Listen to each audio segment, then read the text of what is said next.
The introduction establishes the novel's premise as a dark, action-filled, revenge-themed fantasy romance. The female protagonist, Calista, wields her sword to reclaim justice from others. A romantic scene behind window panes hints at the heavy, mature themes in the story. The web novel achieved massive popularity, dominating the top ranking spot for 3 consecutive years. The narrative promises that no other revenge story will match the popularity of this release.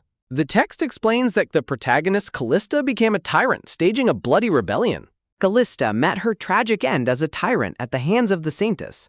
The angry, blonde-haired Saintess stands poised with her sword, ready to face her fallen friend. The bleeding, blue-haired tyrant faces her final moments as she is questioned about her self-destruction. In desperation, the blonde heroine Veronica uses her sacred powers to resurrect her deceased love, Henrik.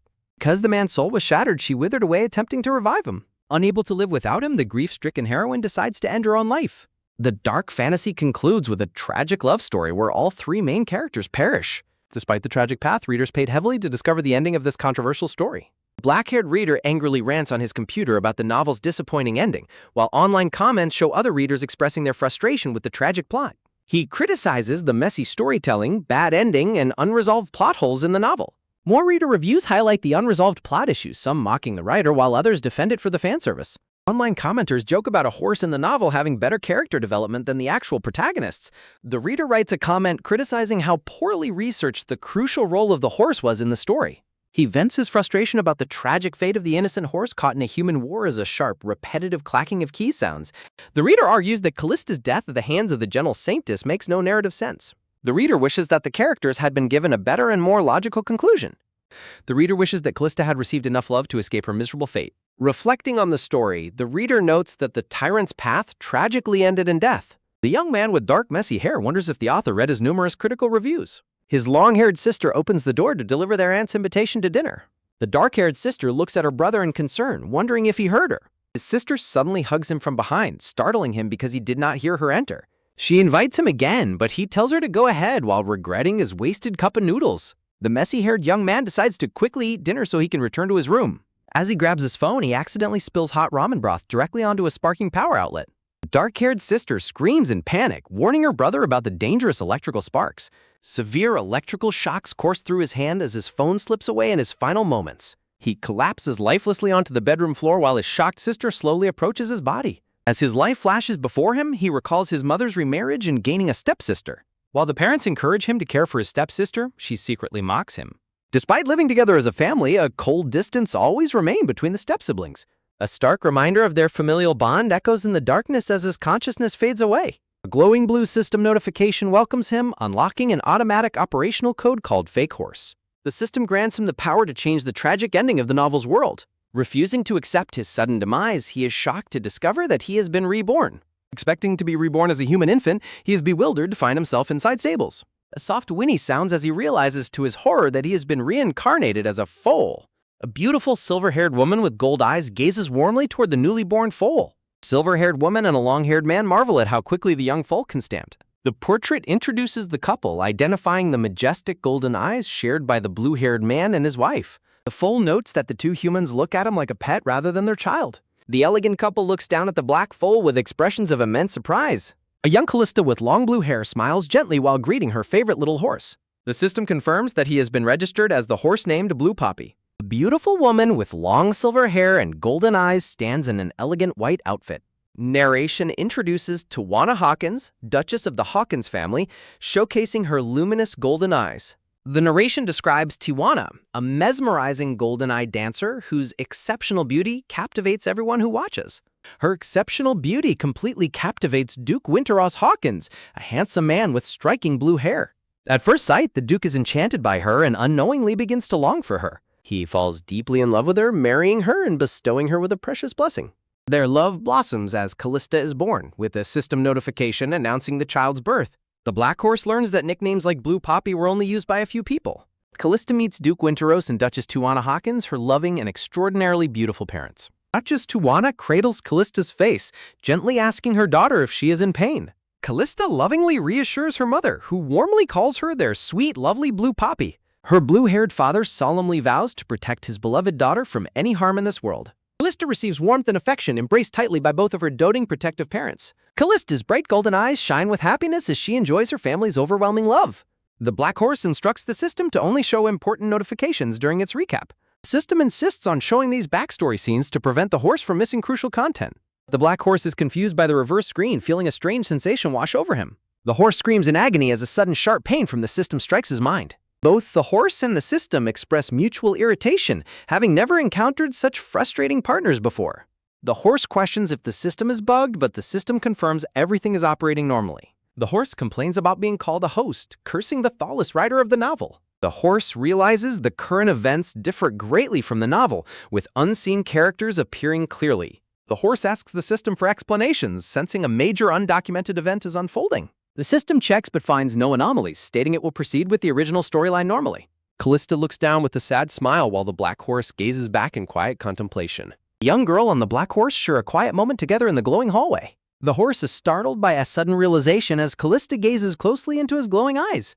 The horse admires Calista's breathtaking beauty, noting her brilliant blue hair and moonlight golden eyes. Calista calls him a strange horse, causing him to sigh as he remembers his human self. The horse ponders the term strange horse, wondering about the deeper meaning behind her words. A close-up reveals the horse's glowing crimson eye reflecting a strand of Calista's blue hair. The novel's description of Calista Gear Hawkins matches her breathtaking, speechless-inducing beauty in reality. The author compares Calista's beauty to the moon's reflection on the sea, leaving her unforgettable. The system awards him 10 initial B points, prompting the horse to wonder what they mean. The system defines the B value as basic points, which the horse finds surprisingly simple. To survive, he must complete the storyline to avoid dying again from his original electric shock. The system explains that keeping these points allows him to unlock the impressive service system benefits. Horse is left questioning what this supposedly impressive service system could possibly entail. The system defines it as a helpful service designed to make story quests much easier. The horse asks how to activate this service, discovering he needs to reach level 1 first. The horse is absolutely dumbfounded to learn that reaching level 1 requires 10,000 points. He angrily demands to know why the system requires such an excessive amount of points. Calista watches the horse, wondering why it is looking at her with such a strange expression. She ponders whether horses usually express their emotions clearly as she continues observing him. Calista perceives a highly dramatic, almost human-like expression of intense worry from the strange horse. In reality, the horse looks completely normal while silently complaining about the system's contradictory requirements. As Calista gently pets him, she becomes increasingly intrigued by the horse's unusual behavior. The horse panics as Calista begins doing something unexpected to his head. Calista smiles warmly as her name is called from down the stable hallway. Her father arrives to take Calista, his little queen, to begin her swordsmanship training. Calista politely requests her father's permission to excuse herself so her maid can help her change. She cheerfully promises to make her maid dress her as quickly as possible.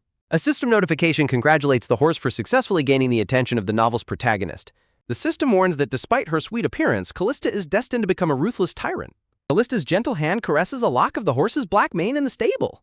The system awards the horse 100 points for successfully capturing the young protagonist's interest. A cheerful notification updates him that his basic score has now risen to 110 points. The black horse recalls his previous human life, which ended suddenly due to a fatal electrocution. He laments being reincarnated as a black horse inside the fantasy world of his favorite novel. Retaining his memories of the original book, he must now deal with a troublesome system tied to his thoughts. He explains that his system account is linked directly to Calista, the future royal-slaying tyrant. The horse resolves to alter Calista's tragic fate by preventing her from turning into a tyrant. He plans to guide Calista toward finding true happiness and marrying a good man in the future. The black horse looks deeply troubled, realizing there is a major problem with his current situation. Pink-haired stable boy watches in confusion, questioning what the strange little horse is doing. He gasps in exhaustion while proudly admiring the adorable chalk drawings he made on the ground. Looking at the chibi drawing of Henrik, the horse recalls crucial plot details from the novel. Henrik Silveron, the first heir to the throne, was the tragic subject of Calista's unrequited love. The novel described Henrik as Calista's ultimate love, motivating the horse to change this predetermined destiny. He is determined to help Calista break free from her doomed and sorrowful attachment to Henrik. The majestic black horse stands tall and proud, fully resolved to complete his difficult mission. Calista, dressed in an elegant white gown, prays peacefully while beautiful blue butterflies flutter around her. Outside the sunlit stable, a worker notices the mysterious drawings on the ground and wonders. The stable hand points at the illustrations, disbelievingly questioning if the little horse drew them. The stable hands are absolutely amazed, enthusiastically declaring that the little horse is a certified genius. The horse lets out a wide, funny laugh, leaving the stable hands completely baffled. He happily imagines a glamorous, gold-filled future of absolute luxury as a celebrated genius horse. Dramatic text humorously crowns the workers as the ones who discovered a diamond in the rough. One of the stable hands hesitatingly suggests reporting this incredible horse drawing skill to the Duke. His companion quickly scolds him, arguing the Duke would never believe a horse could draw. As birds chirp softly above, the horse ponders what a mere animal like him can accomplish. He laments his lack of influence, having not reincarnated as a protagonist or even a side character. Though he wishes Calista could remain innocent forever, the novel's dark climax demands her corruption. The horse puzzles over what caused her corruption, especially since current events already defy the novel. Calista walks hand in hand with her doting beautiful parents under a blooming cherry blossom tree. The horse stares in disbelief, questioning how this peaceful family dynamic is even possible. The system notification details a soft, grumbling bird chirp as a dark storm approaches. A sudden, booming thunderclap sounds as the system describes the bird's deafening calls over the estate. A tragic silence falls as Duchess Hawkins lies pale and unresponsive in her dark bedchamber. The devastating loss of Duchess Hawkins is confirmed, showing the grieving Duke and her final grave. Duke Winteros's hollow, rain-swept gaze reflects the profound grief and darkness taking root in his heart. The scene shifts to a rainy morning on the battlefield where Duke Hawkins's forces gather. The Duke's forces are suddenly ambushed by enemies while trying to pitch camp near the forest. A brutal massacre ensues, leaving horses and men slaughtered, including Duke Hawkins, who dies impaled. The horse lets out a confused grunt, sarcastically thanking the system for the grim timeline reminder. The horse notes that the designated time for their deaths has already passed without incident. Calista diligently practices her swordsmanship, clashing wooden swords with her instructor on the sunny lawn. Calista's fierce determination shines through as the horse concludes the story is successfully beginning to change. Looking out at the peaceful scene, the horse wonders what'll happen if some plot points are unavoidable. The loving couple enjoys a quiet, peaceful tea time together, untouched by their original tragic fate. A panicked, frantic voice cries out, desperately asking what is wrong with Tawana.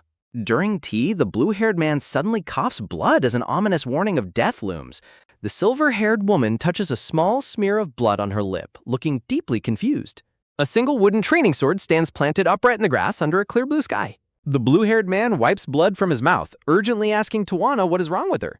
Gently wiping her mouth with a handkerchief, the silver-haired woman calmly assures him that she is fine.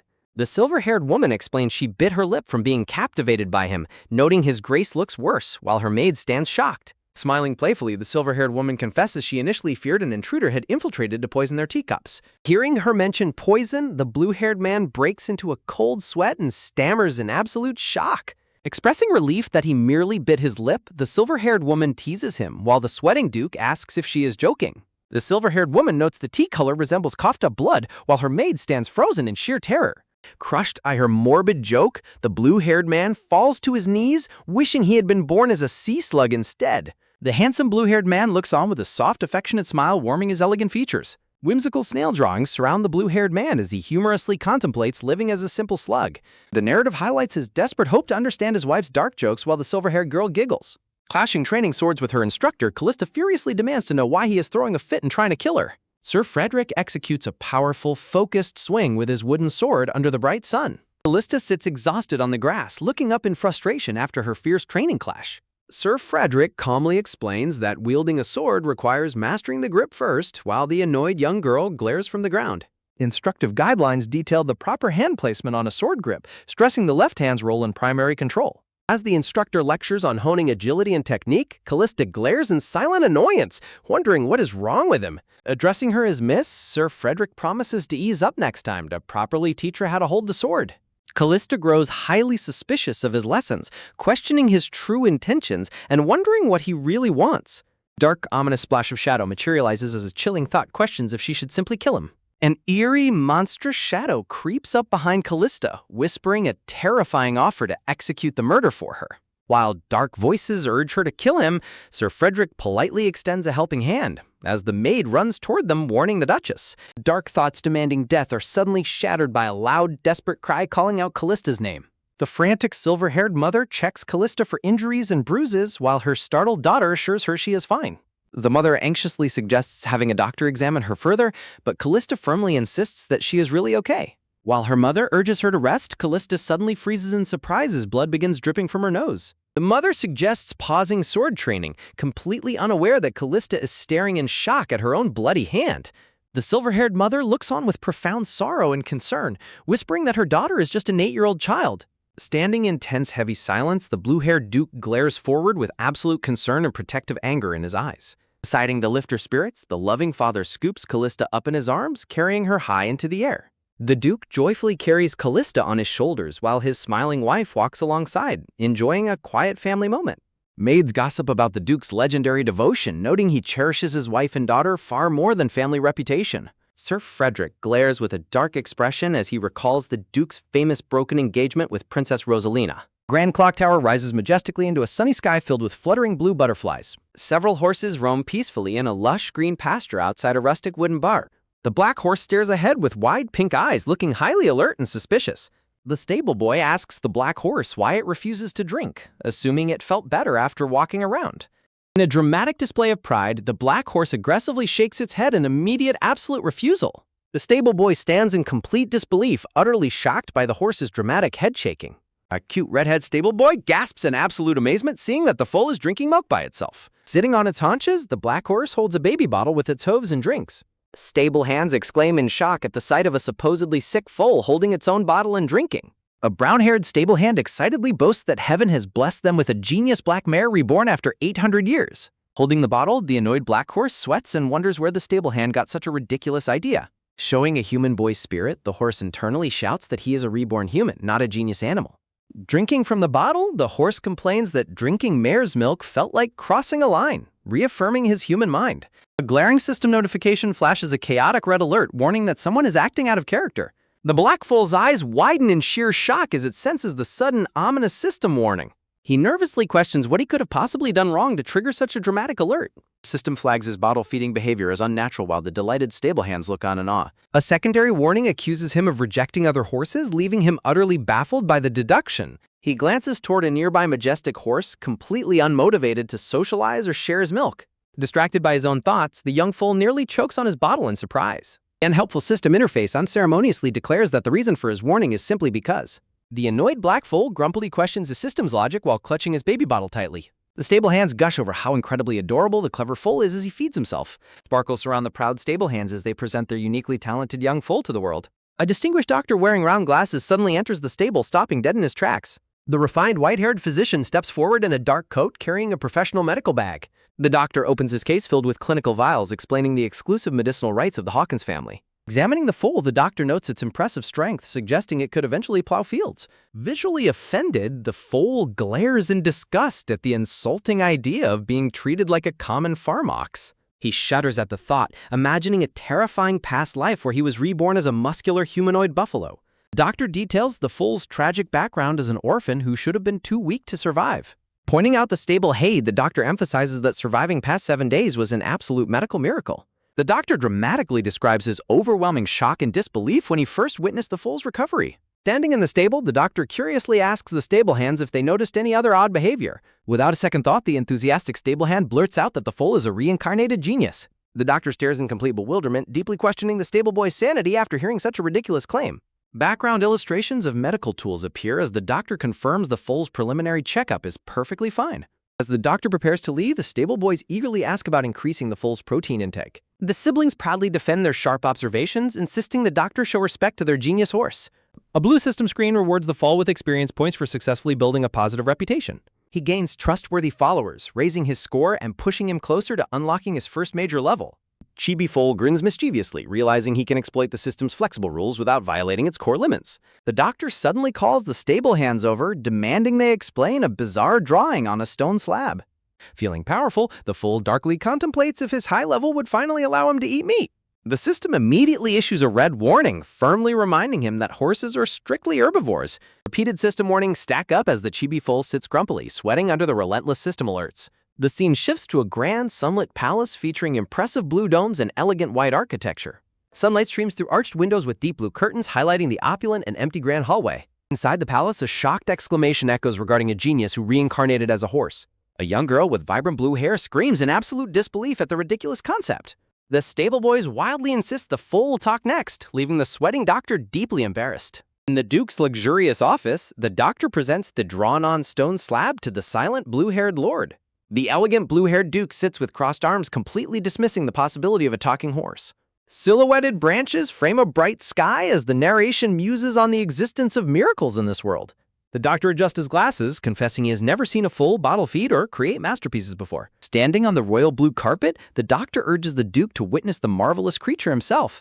The gray-haired guard looks on in surprise while the Duke raises his head, intrigued by the story. The doctor passionately presents the slab, shouting that incredible wonders are truly taking place in their world. A beautifully detailed drawing of a rearing white horse captures the majestic essence of the legend.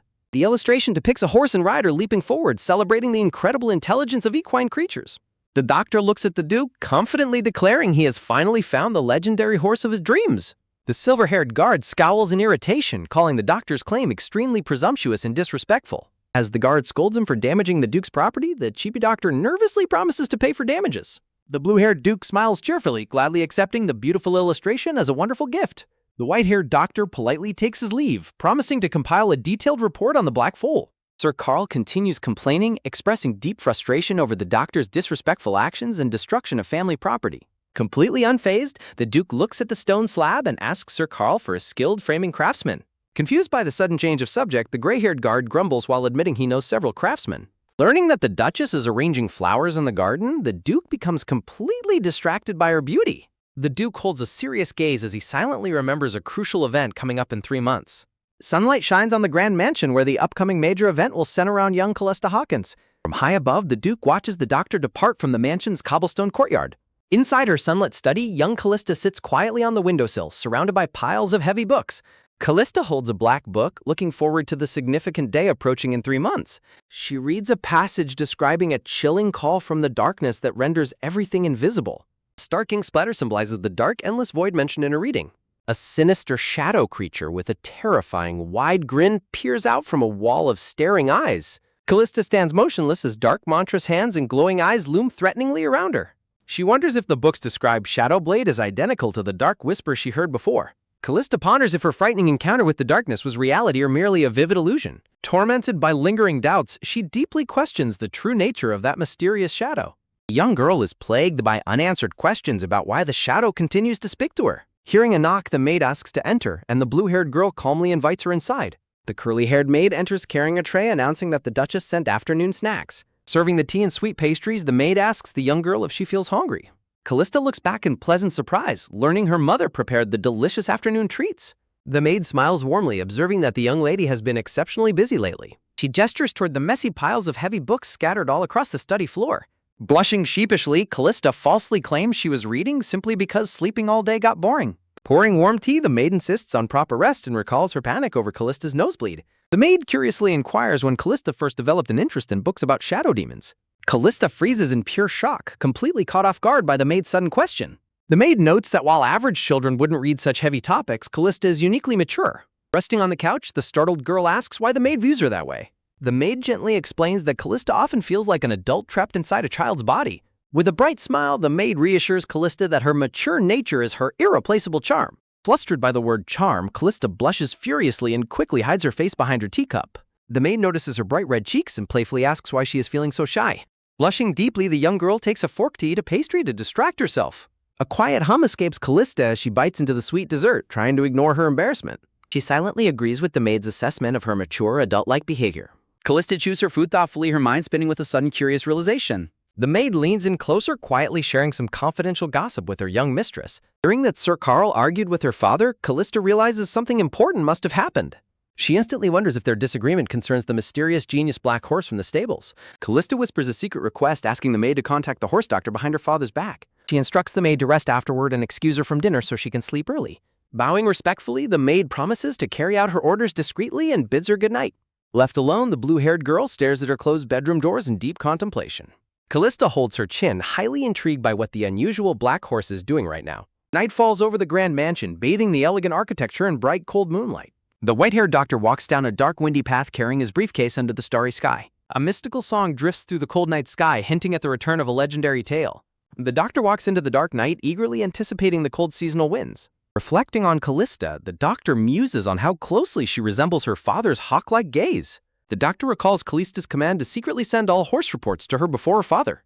Calista wakes up in her dark, moonlit bedroom as a soft breeze rustles the curtains. Calista lies awake, questioning why she is so intensely excited about the mysterious black horse. She reminds herself to maintain a serious, dignified demeanor despite her growing interest in the creature. Lying in bed, she admires how beautifully the black strands of horsehair contrast with her vibrant blue hair. She recalls standing beside the massive black horse, still sensing its undeniably strange, mystical aura. Calista remembers detecting a sweet, uncharacteristic scent radiating from the unusual black foal. Tossing and turning in bed, she remains completely captivated by the horse's incredibly unique fragrance. Lingering memory of the warm, spring-like scent makes her feel as if spring is filling her bedroom.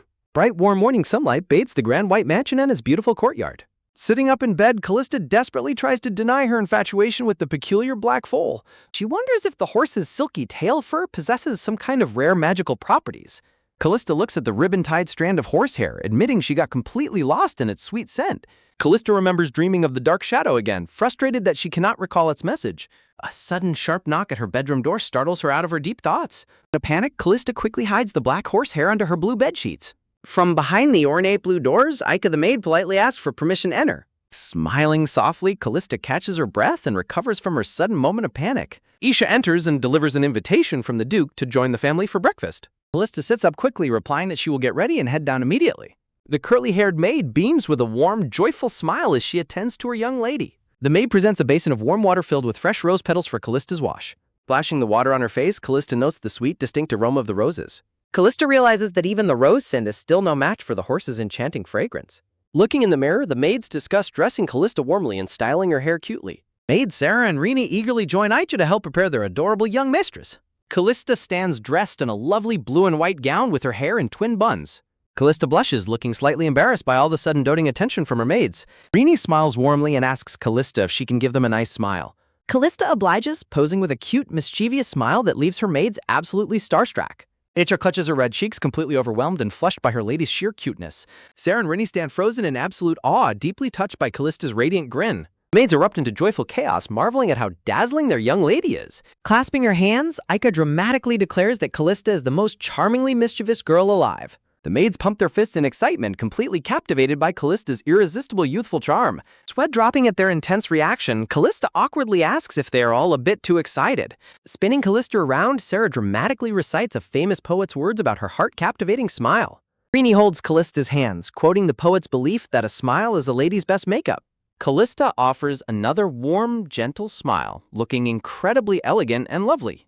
Blushing intensely, Calista listens as the maids continue to praise her world-changing beauty. The maids suddenly sigh, lamenting that they will have to wait another 10 years for her debut. Icha eagerly requests the honor of dressing Calista up for her debut in 10 years. Laughing happily, Calista promises that she will count on them when that special day arrives. Surrounded by floating pink hearts, the doting maids gather happily around their smiling young mistress. Narration notes that Calista is destined to be the most radiant presence when the debut arrives. The maids vividly imagine adult Calista driving everyone mad with infatuation at her future debut. The scene shifts to the bright, empty mansion corridor bathed in warm morning sunlight. Calista sits quietly at her study desk reading when something suddenly catches her attention. The majestic messenger bird proudly spreads its wings, showing off the message container tied to its foot. Calista happily greets Layla, eagerly asking if the bird brought another letter from Vive. Calista gently unties the secret letter from her feathered companion's leg while thanking her. Watching Layla eat, Calista notes that she prepares snacks beforehand due to the bird's frequent visits. Holding the tiny scroll close, Calista curiously wonders what message her friend sent this time. As Layla flies over the mansion, Calista reflects on her friend's preference for secret bird messaging. In a fond flashback, Vive describes their secret letters as a fun game shared only between them. 8-year-old Calista blushes in embarrassment, mentally criticizing herself for participating in such childish games. Calista eagerly unfolds the letter, wondering what news her friend has sent from the temple. The letter from Vive explains that temple duties for the Saintess' purification ceremony will temporarily prevent their letters. Calista reasons that the strict isolation means the purification ritual is of vital importance to the temple. She questions whether it is normal for a child to vanish into a purification ritual for a whole month. Calista remembers the upcoming winter festival meant to lively welcome the arrival of the cold season. While maids dump ice into a pool, the letter notes Vive's hope to attend the festival together. Submerged in the freezing ice pool, the shivering Saintess Veronica struggles to endure the painful cold. Watching maids worry about the young girl, noting that the freezing ice water is dangerous, the narrator explains that these freezing trials are sacred, virtuous rites required by the Temple of Geminis. A historical painting depicts the Pope crowning the Saintess, elevating her to the highest rank. This supreme title designates her as the goddess's direct representative, holding ultimate prestige within the empire. Shivering in the ice, Veronica understands she must complete these sacred rites in their designated location.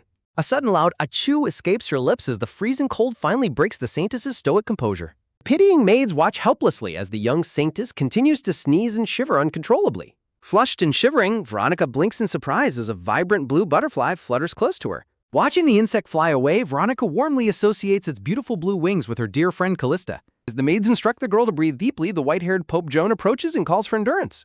Carrying a ritual bowl, young Sevilla stops in silent surprise upon spotting Pope Joan at the pool. Sevilla mentally questions why the Supreme Pope would personally visit the 8-year-old Saintess outside the cathedral. Pope Joan turns with a pleasant smile, praising Sevilla's exceptionally sharp senses and clever nature. Pope Joan gently warns Sevilla not to meddle in matters beyond her personal scope of responsibility. Emitting a terrifying aura, Pope Joan brutally warns Sevilla of severe consequences if she persists in her curiosity. Grabbing Sevilla's chin, Pope Joan forces the terrified child, "I'm just a language model and can't help with that." With a satisfied smile, the Pope departs as Sevilla trembles in absolute terror from the encounter. Left behind in the cold, Veronica continues to quietly endure the agonizingly freezing ice water. The scene trails Pope Joan as she makes her way down the steps of the temple. Back in her warm study, Calista dips her quill in ink to draft a response letter. A sacred text reminds her of the divine destiny that chose Veronica to become the Saintess. Spreading its wings, the faithful dove leaps from the windowsill to carry another message across the sky. The white-haired Duchess Tijuana holds a golden-framed drawing, deeply moved by the innocent creation. Tijuana marvels at the drawing's sweet intent, while her blue-haired husband, Winter, notes her obvious fondness. Tijuana expresses her immense happiness and relief over the miraculous survival of Katya's beloved child. Blushing warmly, Winter suggests that it would be wonderful for their own child to become close friends. Turning to her husband, Tijuana softly asks Winter if something else is weighing on his mind. Winter tenderly takes his wife's hand, calling her his one and only beloved Duchess. A beautiful vision shows young Calista meeting the mystical black foal amidst a flurry of blue butterflies. Winter leans in closer to his wife, whispering that their child's future bond will match theirs. The loving couple shares an affectionate embrace, enveloped by a warm romantic light from the window. Tijuana reflects on the horse's lineage, hoping their child inherits the same legendary partner bond. Winter asserts that leading their noble family successfully requires securing these extraordinarily powerful companion horses. Sharing a tender kiss, Winter notes that Haakon's horses are eternal treasures no empire can seize.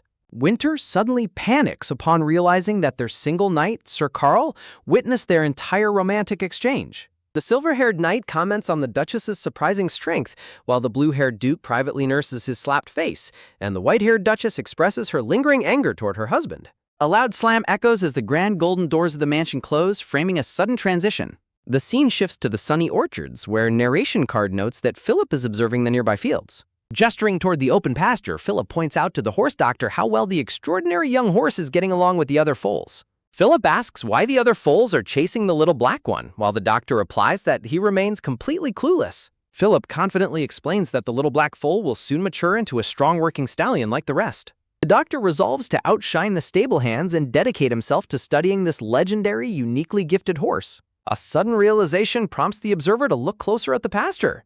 The doctor notices the black foal running from the others, while the foal mentally complains about the chase and the apple-carrying horse. The doctor and Philip marvel at the foal's highly coordinated running, wondering if its remarkable intelligence was inherited from its lineage. Stable hands gasp in absolute disbelief upon finding the manure inside the stall perfectly arranged and organized. The workers point out how the stall is immaculately divided between sleeping quarters and the spot for waste. The pink-haired stable boy proudly reveals to the astonished staff that the tidy stall belongs to the black foal. The young boy boasts about the foal's miraculous recovery and its potential to become the Empire's greatest horse.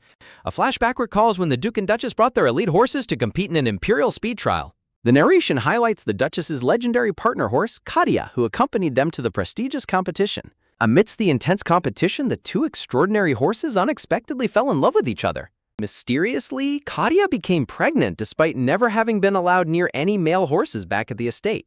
The boy explains that everyone credits the royal race day for the foal's brilliant, high-born heritage. A sharp crack sounds as a hostile voice suddenly interrupts the peaceful scene. The aggressive red-haired stablehand berates the older workers for being gullible enough to believe a young boy's tall tales. He bitterly insists that the black foal is merely a diseased beast experiencing a brief, final burst of energy. Pushing his way through, the red-haired man refuses to let a dying foal steal the recognition he feels he deserves. Man plots to showcase his own assigned horse to secure a promotion to the mansion's luxury stables. Determined to be chosen by the Duke, he decides to inspect the commotion occurring inside the adjacent stable.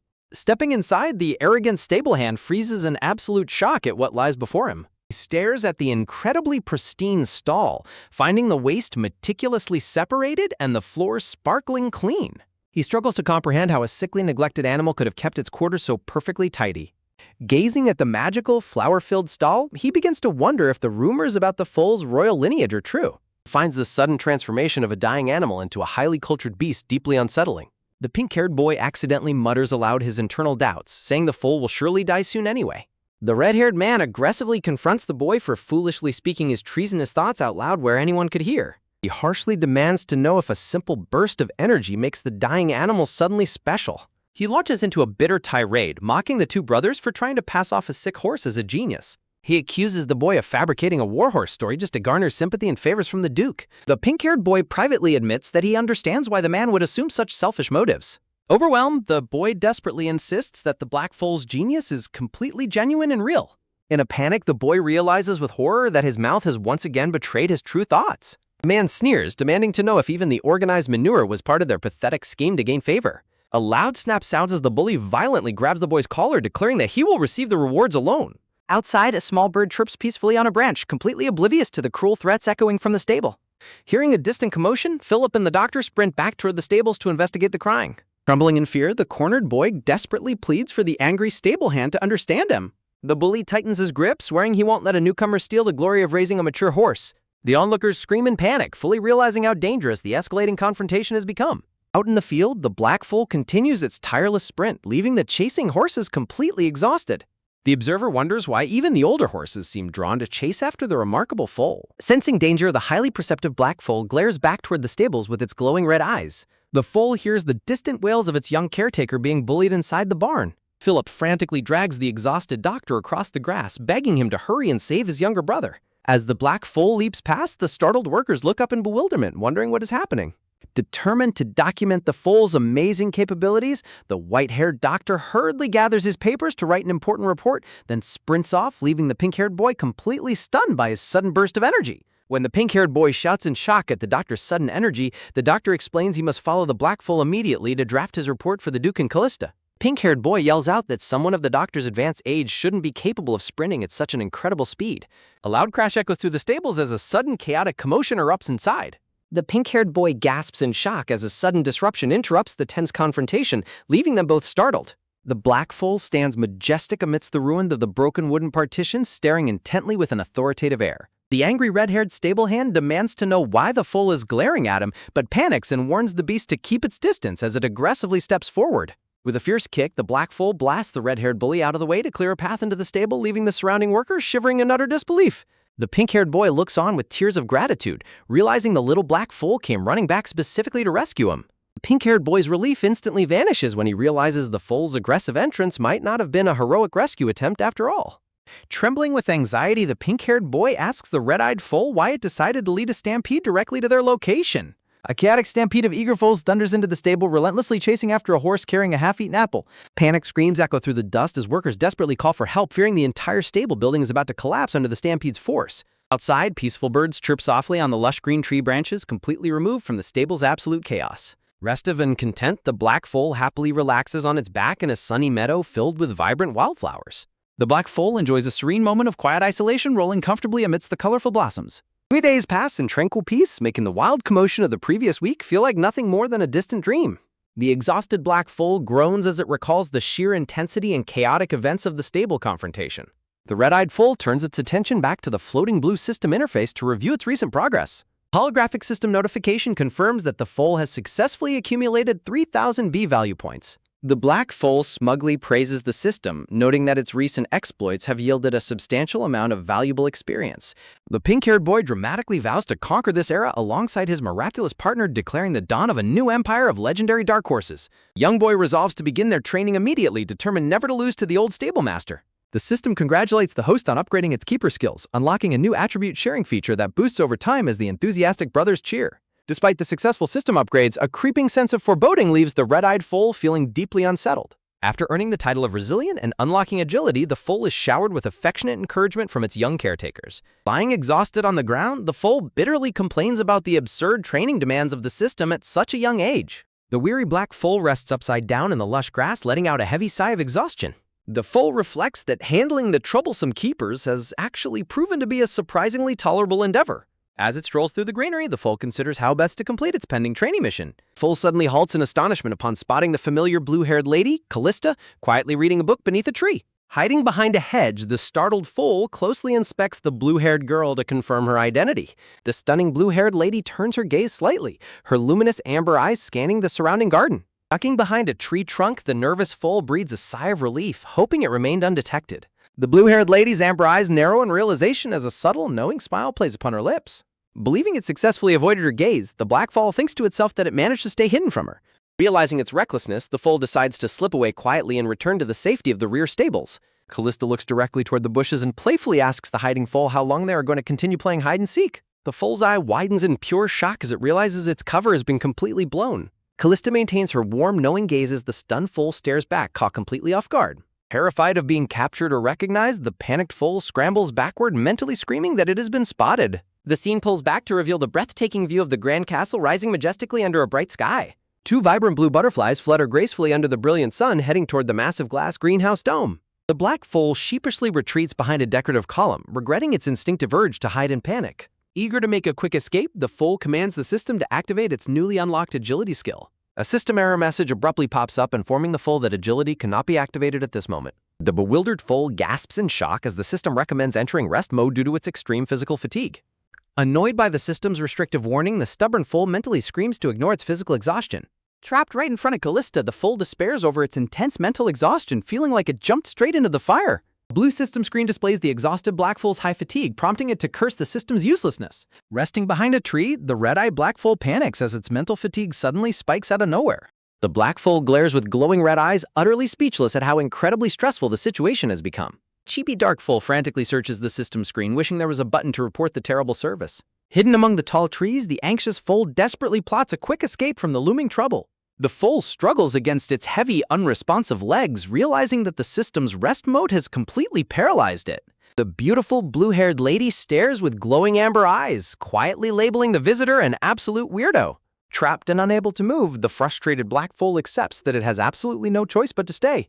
The quiet garden is interrupted as a rhythmic thump-thump of elegant footsteps draws closer. Calista watches in surprise as a finely dressed, white-haired noble boy suddenly steps out from the green bushes. Watching from behind a tree, the black foal easily identifies the newcomer's status by his lavish noble attire.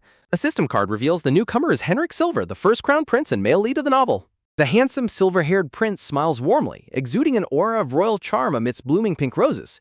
Overlaid with ominous red lines, the system warns that this charming prince is the source of the story's future tragedy. Calista turns her head, remaining completely unimpressed by the prince's sudden and overly dramatic appearance. Henrik nervously notes that Lady Calista has sharp hawk-like eyes that make escape completely impossible. Henrik rests a gloved hand on his chin, offering another gentle, practiced smile to win her favor. Calista silently fumes, highly annoyed by the prince's ability to tell blatant lies with a completely straight face. Calista realizes the prince was only pretending to hide to test her reaction in the garden. Observing their tense conversation, the black foal mutters its deep disdain for people who smile while plotting hidden malice. A gloved hand gracefully presents a beautiful crown woven from vibrant pink and white roses. Henrik praises Calista's beauty, flatteringly comparing her vibrant blue hair to a sparkling morning sky. Calista looks down in mild confusion as she holds her book, adjusting the unexpected crown of roses on her head. Placing the colorful wreath, Henrik remarks that she looks exactly like a princess stepped straight out of a fairy tale. The silver-haired crown prince beams with absolute joy, thrilled by his successful gesture of affection. Gently holding her blue hair, Henrik muses aloud about a prince and princess sharing the throne together. A profile shot of the silver-haired prince highlights his undeniable role as the main male lead of the story. Calista looks away with a somber expression, destined by the novel script to suffer a tragic, broken heart. The peaceful garden scene lingers on blooming blue wildflowers as the narrative prepares to shift. In a classic display of royal courtship, Henrik drops to one knee and holds Calista's hand. Their fingers lightly entwine in a dramatic, romantic gesture under the soft garden light. Calista stares down at the kneeling prince, her golden eyes revealing a quiet, unreadable emotion. Watching the romantic display, the black foal cynically assumes that any girl would instantly fall for a prince's charms. The foal laments that Calista is doomed to get caught in a tragic love triangle written by a foolish author. Shrugging off the complex romance, the black foal decides that being an unnamed side character is actually for the best. Restless, the black foal resolves to avoid any romantic entanglements, completely dismissive of the concept of love. The fool realizes the true problem is preventing Calista's predestined descent into becoming a ruthless, bloodthirsty tyrant. Changing her dark future seems impossible as long as she remains deeply entangled in the main couple's messy relationship. Calista slowly removes the crown of roses from her head, staring down at it with a quiet resolve. Calista firmly declares that she has absolutely no desire to be anyone's princess except her own father's. Handing back the wreath, Calista coldly tells the prince to play his romantic role all by himself. Well, that is one way to thoroughly crush a royal ego. Calista sharply warns the stunned crown prince never to pick flowers from her garden without permission again. Henrik looks utterly devastated, fighting back tears as he realizes his attempts to impress her have completely failed. A wave of irritation washes over Calista as she stands there, thoroughly exhausted by the prince's dramatic behavior. Wiping his tears, the dramatic prince remarks that Lady Calista certainly knows how to give guests an unforgettable experience. Calista calls the prince a jerk in her mind, only for him to point out he can easily read her expression. Calista offers a sarcastic apology, telling him to build a palace for any floral damages as the foal watches in shock. Backed by a funny pattern of cat faces, the black foal is utterly flabbergasted by Calista's harsh rejection of the prince. The black foal furiously demands answers from the system, pointing out that this botched romance has gone completely off the rails. A dark, ominous vision warns that if things continue like this, their future will inevitably end in bloody tragedy. The elegant ballroom glows with golden light as a voice asks for the young lady's name. The young blue-haired girl and silver-haired prince face each other in the palace ballroom. The silver-haired boy introduces himself as Henrik Silver and politely welcomes Calista Harkins to the palace. Standing amidst floral decorations, young Prince Henrik formally requests a dance with Lady Calista. A narration box notes that this fateful first meeting will dramatically alter both of their destinies. The narrative notes that the male lead would eventually bring true meaning to the supporting character's life. The narrator explains Calista was destined to fall in love with Henrik, her childhood first love. Staring with glowing red eyes, the black foal contemplates how the romantic storyline is supposed to unfold. A narrative box points out that Calista and Henrik's current relationship now appears rather unusual. A majestic glass greenhouse dome rises beautifully under a bright blue sky. Walking past the blue-haired lady, Henrik utters a short exclamation of confusion. Wearing a flower crown, Henrik turns back to look at Calista with a gentle gaze. Looking through the grass, Calista's long, vibrant blue hair flows beautifully in the light. The stunning blue-haired lady stands gracefully in her elegant gown, her long hair cascading down. Standing before the prince, Calista performs a polite curtsy in her dark, flowing gown. A narration box describes the elegant blue-haired lady as the legitimate claimant to the royal throne. The black foal watches the encounter intently, its single red eye narrowed in suspenseful observation. Smiling warmly, Henrik asks Calista why she is treating their meeting so formally. Henrik smiles with amusement, expressing his genuine admiration for her poisoned demeanor. Looking closely at Calista, Henrik softly remarks that she has not changed at all. Henrik laughs cheerfully, requesting that Calista drop the royal formalities and speak to him casually. Henrik asks her to speak comfortably, admitting he was only teasing her to bridge the distance. Calista reacts with a quiet sigh as Henrik notices her subtle shift in expression. Calista bluntly dismisses him, pointing out his earlier use of royal status to threaten her. Henrik playfully laments that she is a troublemaker, while Calista turns away in annoyance. Calista directly tells Henrik that she has no desire to look at his face. Henrik smiles to himself, fondly realizing that Calista truly hasn't changed since their childhood days. A flashback shows young Calista chasing young Henrik with a toy sword. Chibi Calista furiously denies the accusation while Chibi Henrik listens with an amused smile. Watching them, the black foal notes Calista's sharp tongue and Henrik's persistent trickster nature. Calista lets out a deep, exhausted sigh while holding her temple in frustration. Henrik suggests they head inside, claiming his throat hurts from talking so much. The scene shifts to the spectacular interior of the glass greenhouse, decorated with grand chandeliers. A beautiful flower wreath lies on a table next to a tray of colorful cupcakes. Henrik drinks tea, apologizing for dropping in unannounced, but stating he has something to discuss. Calista sits quietly across the table, maintaining a solemn and reserved expression. A young maid with reddish hair nervously pours more tea into the prince's cup. The young maid gasps softly, blushing as she catches the prince's eye. Henrik offers the maid a charming, warm smile that immediately leaves her spellbound. While the maids swoon over Henrik's charm, Calista flatly remarks on his flirtatious behavior. The rustling bushes indicate the hidden foal's observation of Henrik's widespread popularity. Hiding foal assumes Calista must also be falling for the prince's legendary charm. Calista glares coldly at Henrik, who notices her expression conveys a wish for his demise. Calista sternly reminds the blushing maid to maintain proper respect before the crown prince. The maid apologizes profusely, which the silver-haired prince graciously accepts with a gentle smile. The two sit quietly at their table, surrounded by beautiful blooming flowers inside the greenhouse.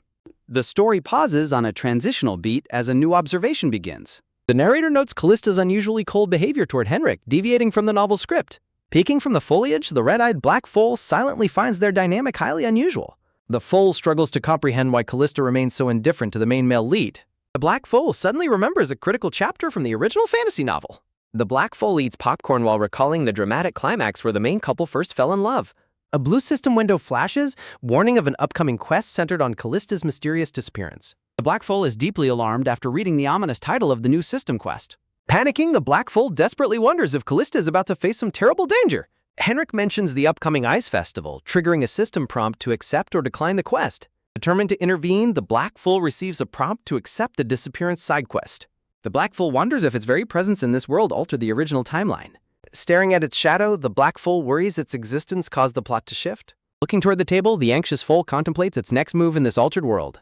A beautiful three-tiered tray stands in the greenhouse loaded with sweet cupcakes and sandwiches. Henrik and Calista sit quietly at the table while the hiding fool continues to watch them. Flashback of Calista hugging her parents prompts the fool to analyze changes in the storyline. A system screen instructs the fool to follow the original plot to avoid a bad ending. Watching Henrik, the fool decides its true mission is to resolve the story's plot holes. Peeking from the foliage, the fool deduces that this new event is a narrative addition. The black fool realizes this mysterious event was originally part of the novel's plot. A system notification appears, causing the fool to worry that the story is moving too fast. Hiding in the flowers, the black fool asks the system about their current story progression. The system explains that Callista's disappearance is a brand new plot development it cannot predict. A glowing blue system screen announces that the side quest has been set to easy mode. The black fool is thoroughly confused by the system's explanation of the easy mode settings. The fool realizes that multiple young ladies are destined to be kidnapped along with Calista. Henrik suddenly pauses, feeling highly suspicious about a black pony lurking in the rose garden. The silver-haired prince narrows his green eyes, closely scanning the surrounding bushes for intruders. A tense moment arises as the prince makes sudden direct eye contact with the hiding fool. Panicking, the black fool ducks back into the bushes after realizing it was spotted. Calista casually changes the subject, asking Henrik if he has any other business regarding the festival. The fool is relieved when Callista's timely question successfully draws the prince's attention away. Henrik claims he just remembered something, prompting a quiet, questioning response from the blue-haired lady. Watching from the bushes, the fool anxiously wonders if Henrik's gaze was just a coincidence. Henrik suggests taking a walk through the garden, claiming that sitting and talking is boring. Pointing toward the bushes, Henrik teasingly claims to have developed a sudden interest in a parasite. The black fool glares intensely, thoroughly annoyed by the prince's playful and provocative behavior. Henrik smiles gently, dismissively suggesting that his sudden observation was merely a trick of the eye. Calista corrects his botanical claims, dryly asking what he has been talking about this whole time. Henrik grows serious, asking Calista if she heard the rumors about young ladies disappearing. Calista listens intently as Henrik notes that the festival is scheduled to begin very soon. Ominous silhouettes show beautiful young girls being abducted one by one under highly suspicious circumstances. Henrik looks directly at Calista, softly admitting that he cannot help but worry about her. Henrik notes that the town is currently crawling with knights from the Hawkins family. Calista asks if Henrik is teasing her, prompting a playful, evasive reply from the prince. Henrik politely denies teasing, insisting that his dear Calista is far too graceful for that. Calista remains silent, staring back at the prince with a completely unreadable, stoic expression. Henrik reaches out to touch her vibrant blue hair, but Calista quickly pulls away from him. Calista sternly warns Henrik that the heir to the Empire's throne should not make careless jokes. Calista cautions the prince that a single careless word from him could easily cause massive chaos. Henrik jokingly asks if she is worried about falling in love with him, leaving her exasperated. Henrik suddenly looks back toward the bushes, pointing out the strange black pony hiding there. Startled, the chibi black fool realizes Henrik is targeting him and refuses to play along. Calista is thoroughly exasperated by Henrik's constant deflections and sudden changes of subject. He claims there is a black pony in her mother's garden, but she is certain he is just playing his usual mind games. Suddenly, a bolt of realization strikes Calista. There's only one black pony in this entire kingdom that could possibly fit his description, and the implications of its presence leave her utterly stunned. Her thoughts drift back to that bizarre, otherworldly horse she encountered. Its shadow looms large in her memory, reminding her of the dangerous anomalies currently rewriting her reality. She tries to rationalize the situation, telling herself the stables are nearby and the creature must have simply wandered off, yet a sudden, inexplicable urge to find it pulls at her heart. Looking at her, Henrik catches on to her sudden distraction, his teasing demeanor melting into quiet surprise as he senses a sudden shift in her focus. A knowing smile creeps back onto the crown prince's face. He watches her intently, amused by the subtle, telling expression she cannot hide from his sharp gaze. Callista's heart pounds as her suspicions solidify. Could the black pony lurking in the bushes truly be the very beast she has been desperately trying to track down? Meanwhile, hidden deep within the foliage, the panicking black foal desperately begs the unseen system to check its rapidly depleting fatigue levels and execute an immediate escape route. The system responds with cold mechanical efficiency, revealing that fatigue is dropped to 42% and offering a prompt to teleport immediately back to the safety of the stables. The foal's eyes widen as it processes the concept of teleportation. To vanish into thin air and reappear somewhere else in the blink of an eye, it sounds almost too good to be true. With its survival on the line, there is no time to question the logic of this bizarre game-like world. The foal must act before its cover is completely blown. Terrified of a glitch or a trick, the foal hesitates for a split second, yet with no other viable options on the table, it prepares to slam the confirmation trigger. Back at the table, Calista suddenly stands, demandingly asking Henrik where exactly he spotted the black pony, completely discarding her previous indifference. She quickly turns her gaze toward the nearby rose garden, her senses heightened as she desperately scans the dense greenery for any sign of life. From its hiding spot, the foal watches in absolute horror as the distance between the two main characters and its location rapidly shrinks, leaving it with mere seconds to act. The tension rises to a fever pitch as Calista and Henrik approach the exact cluster of bushes where the creature is huddled, their eyes scanning the leaves. Chomping down on the virtual screen in a fit of pure comedic panic, the foal screams internally for the system to execute the teleportation before it is caught red-handed. It is already too late. Calista parts the thick bushes, her golden eyes locking onto the startled foal as she whispers in quiet triumph. The gaze she holds is intense and searching, confirming that this is indeed the mysterious creature she wanted to meet, leaving the foal completely frozen. As a single leaf drifts lazily through the tense silence of the glass greenhouse, time itself seems to grind to a sudden breathless halt. Henrik and Calista stand side by side, staring down at the hiding beast with a mixture of confusion and curiosity while the foal's heart leaps into its throat. Just as the foal expects to vanish into thin air, a critical error message flashes across the system screen, shattering its hopes of a clean escape. The harsh reality of the system's rules sets in. Because the foal has already been spotted by the main characters, teleportation is declared null to preserve the logical flow of the plot. Outraged by the system's sudden obsession with narrative realism, the foal throws a silent tantrum, cursing the rigid constraints that are about to get it caught. Before the foal can run, Calista gently reaches down, placing leaves on its messy mane as if trying to help it blend in, further baffling the helpless creature. The foal bitterly complains about the system's lack of mercy, utterly confused by Callista's gentle but bizarre attempt to disguise it with foliage. The system doubles down on its cold logic, warning that any action deviating too far from the plot's natural progression will always be forcefully corrected. Admiring her handiwork, Calista softly notes that the makeshift leaf disguise is a vast improvement, while the foal realizes a sudden magical disappearance would indeed shatter her character logic. The cold reality of its situation sinks in.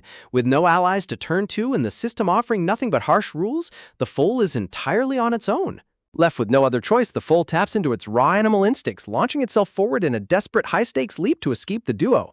Shockwaves ripple through Henrik and Calista as they watch the black pony burst from the bushes in a sudden wild frenzy. Desperation fuels the foal's legs as it bolts across the greenhouse, chanting a silent mantra of survival as it flees the chaotic scene. It sprints blindly, determined to do whatever it takes to shake off the main characters and survive this dangerous turn of events. Believing that a panicked animal running away is the perfect plot-compliant cover, the foal prepares to make a clean break, entirely unaware of the hazard ahead. The world suddenly turns upside down as the foal plunges headfirst into the greenhouse's deep indoor pool, bubbles rising around it in the cold water. Panic sets in as the foal struggles against the heavy currents, realizing too late that its small pony body cannot swim and oxygen is rapidly running out. From the edge of the garden, Calista and Henrik witness the massive splash, the sudden turn of events leaving the entire greenhouse in absolute chaos. Instantly, Calista bolts toward the edge of the water, her elegant gown trailing behind her as she prepares to do the unthinkable. Henrik attempts to call out to her, but she brushes past him with fierce determination, her vibrant blue hair flowing wildly in her wake. The maids shriek in sheer terror as they witness their lady rushing headlong toward the deep, dangerous pool. Their frantic cries echo through the grand glass dome, begging Calista to stop before she throws herself into harm's way. Henrik's eyes widen in absolute disbelief as he realizes Calista is completely serious about risking her life for a stray animal. Ignoring the screams of her servants, Callista's face hardens with absolute resolve as she leaps into the air, ready to dive. Watching her mid-leap, Henrik's mind races with suspicion, wondering why on earth this mysterious black pony is worth her putting her own life on the line. He desperately reaches out, pleading with her to stop, but his warnings fall on deaf ears as she commits to the plunge. With a deafening splash, Calista breaks the water's surface, diving deep into the bubbling blue depths to save the drowning foal. The greenhouse erupts into utter panic, the maids clutching their faces in horror while Henrik stands frozen by the water's edge. Henrik is left completely dumbfounded, his mind spinning as he struggles to comprehend how a simple afternoon tea turned into a life-or-death rescue mission. As the water settles, Henrik's expression turns dark and incredibly serious, realizing that the plot has completely shattered. The maid's terrified screams confirm the worst. Calista has submerged completely into the deep pool, leaving everyone in a state of absolute breathless suspense. Above the water surface, panic spreads like wildfire as the frantic footsteps of the maids echo across the greenhouse lawn, their desperate cries signaling a disaster in the making. Down in the suffocating depths, the black foal flails in sheer terror, realizing with every desperate struggle that the freezing water is only filling its lungs and dragging it down faster.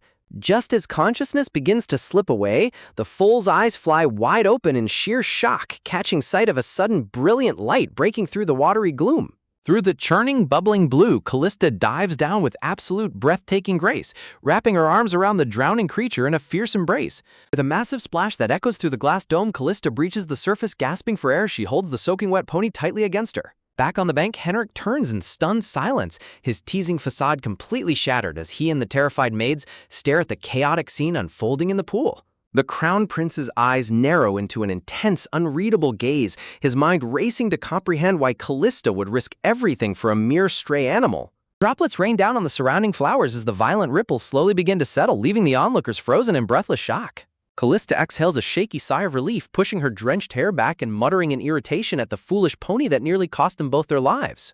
But as she tries to pull the beast to safety, a sudden, jarring sense of error ripples through the very air, signaling that something in this rewritten reality has gone completely off script. Standing tall in the water, Calista hoists herself up, keeping a firm grip on the black foal as she prepares to drag it out of the pool. Suddenly, she blinks in utter disbelief, realizing with a cough that the water barely even reaches her waist, making her dramatic rescue look completely ridiculous. The foal freezes, its eyes widening in absolute embarrassment as it slowly realizes the pool was shallow enough for it to simply stand up all along. Calista lets out a soft, exasperated laugh, teasingly scolding the creature for making her believe it was a life-or-death emergency. Staring warmly at the shivering beast, a rare, genuine smile graces her lips as she calls it a stupid, wonderfully weird little pony. In that quiet, glowing moment, a strange and powerful bond solidifies between them, cementing a connection that neither of them can easily break. The spell is broken as the frantic voices of the servants echo over the water, begging to know if their lady is unharmed after her reckless leap.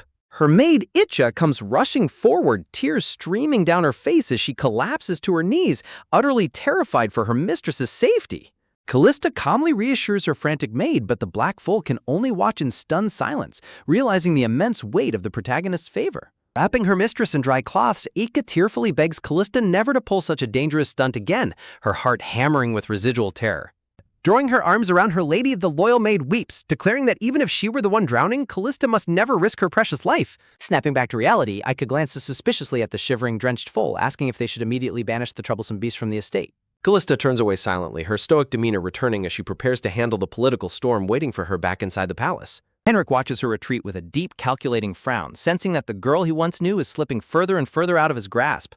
Before she departs, Calista commands her servants to take custody of the black pony, refusing to let the mysterious creature out of her sight. She casts one last, enigmatic look over her shoulder, leaving the freezing foal to realize that its escape has failed entirely. Under a serene sky filled with dancing butterflies, the grand estate looms large, harboring secrets that threaten to upend the entire imperial court. Inside the luxurious dressing chambers, preparations begin in earnest to erase any trace of the afternoon's chaotic rescue. Hidden away in the corner of the room, the foal silently rages at the unfair system, cursing the bizarre plot armor that dragged it straight into the tyrant's lair. Condemned to the status of a pampered, drenched pet, the foal's spirit practically leaves its body as it contemplates its terrifying new reality. Peering through the ornate room, it watches the silhouettes of the maids dressing Calista, feeling the suffocating pressure of being trapped with a ruthless tyrant. The system's warnings flash once more, reminding the fool that Callista's complex, cold-blooded mind is entirely unpredictable and dangerous to cross. Meanwhile, Itcha nervously addresses her lady, expressing deep concern over leaving the powerful crown prince waiting in the guest lounge for so long.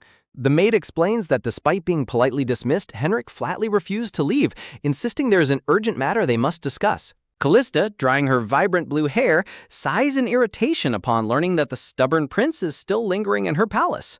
Grimacing with sheer annoyance, she pulls the towel over her head, mentally cursing the imperial heir for his relentless persistence. Outside her chambers, the palace staff is in a quiet panic, whispering about how the crown prince has casually drained 6 cups of rose tea without any intention of departing. An insidious idea strikes Calista. She feigns a sudden heavy cough, claiming that she has caught a severe chill from her dive into the pool. Catching on instantly, Isha suggests they use her sudden fever as a perfect excuse to turn the prince away, preventing any risk of spreading the illness. The maid's expression turns hilariously dramatic as she vows to exaggerate her lady's condition, declaring her officially bedridden and unable to see anyone. Playing along with a theatrical sigh, Calista tells her to make it sound as dire as possible, perhaps even on the absolute brink of death. Under the glittering chandeliers of the grand parlor, the tense atmosphere thickens as the maid prepares to deliver the fabricated news to the waiting prince. Hearing of her sudden, fragile state, Henrik merely smiles, his brilliant golden eyes sparkling with an incredibly sharp, knowing amusement. He casually rises from his seat, declaring with mock nobility that as the empire's future ruler, he cannot simply stand by while a fragile lady suffers. The maid's heart flutters at his dazzling, handsome smile, entirely oblivious to the dangerous calculation lurking beneath his charming facade.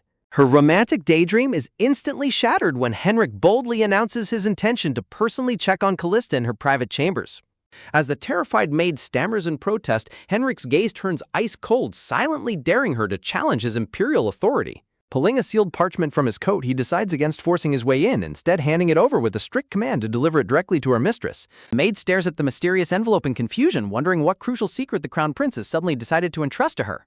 Little does she know, the letter contains a deeply personal message from Sir Frederick, expressing profound regret over the sword training session that originally injured Calista, a revelation that could shatter the fragile peace of the mansion.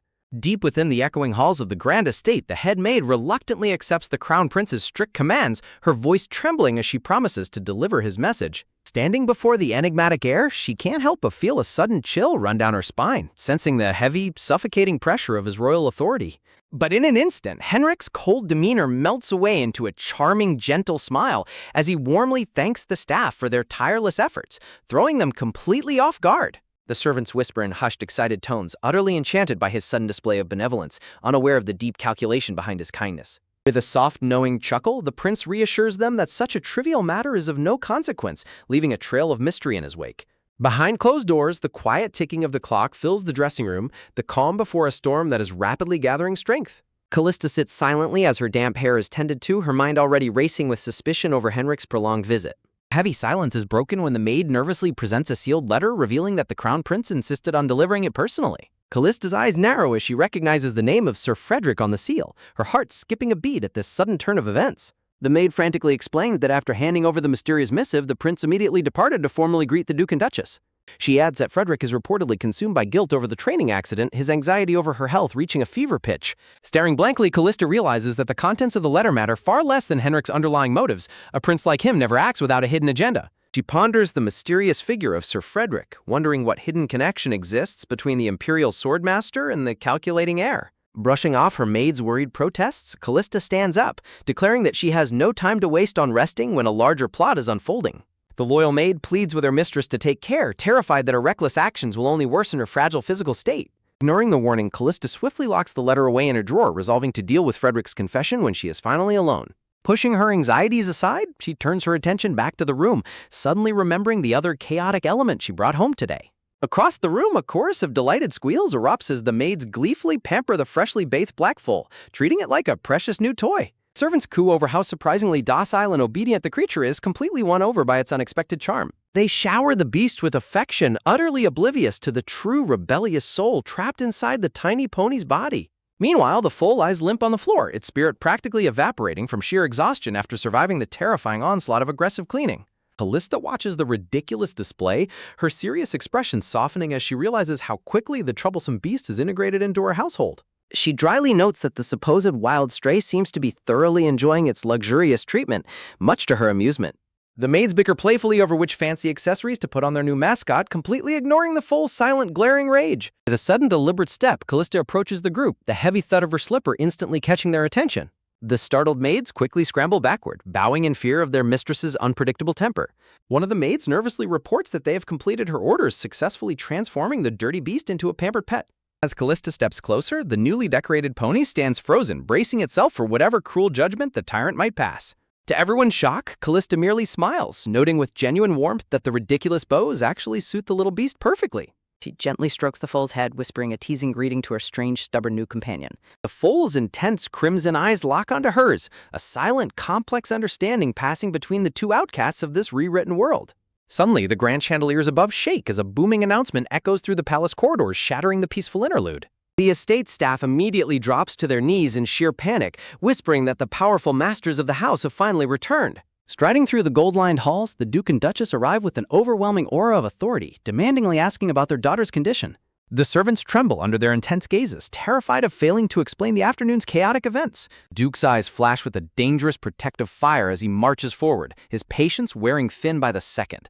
The elegant Duchess presses the butler for immediate answers, her composed facade masking a deep maternal anxiety. The butler stammeringly explains that Calista is currently resting in her chambers under the close supervision of her maids. Upon hearing this, the Duke's expression darkens into pure, unbridled fury, accusing the staff of utter negligence and irresponsibility. The temperature in the hallway plummets as his lethal pressure fills the air, leaving no room for excuses or mercy. The terrified headmaid collapses in a deep bow, frantically begging for forgiveness under the weight of his terrifying wrath.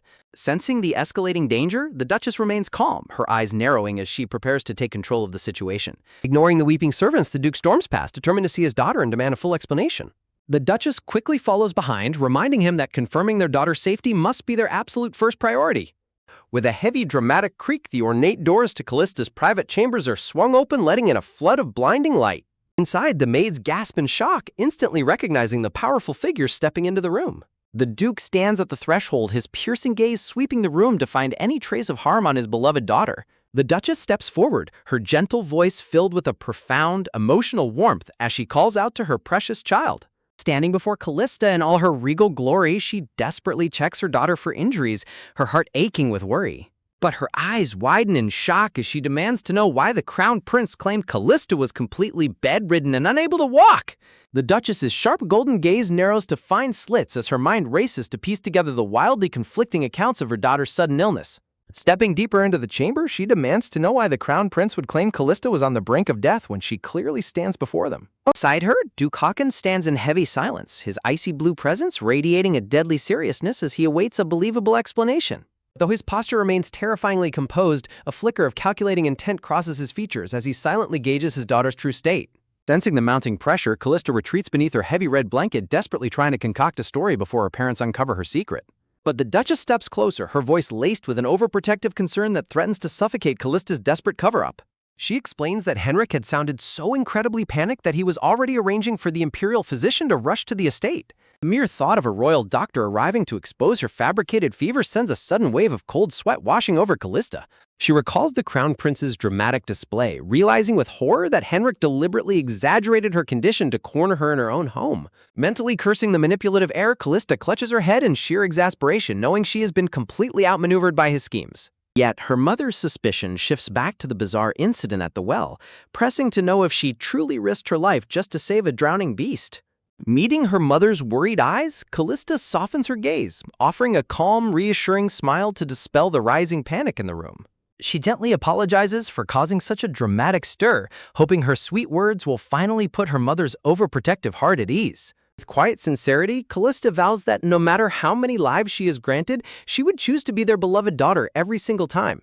Touched by her words, the Duchess sighs in relief, reasoning that the Crown Prince must have simply overreacted out of deep, genuine care for her. But just as the tension begins to dissipate, the Duchess's sharp eyes suddenly catch a strange, rhythmic shifting beneath the heavy red blanket.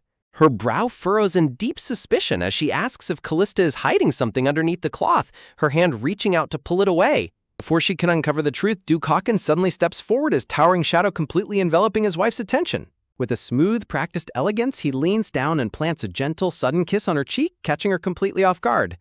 A triumphant, devastatingly handsome smile plays on the Duke's lips as he successfully derails his wife's sharp train of thought.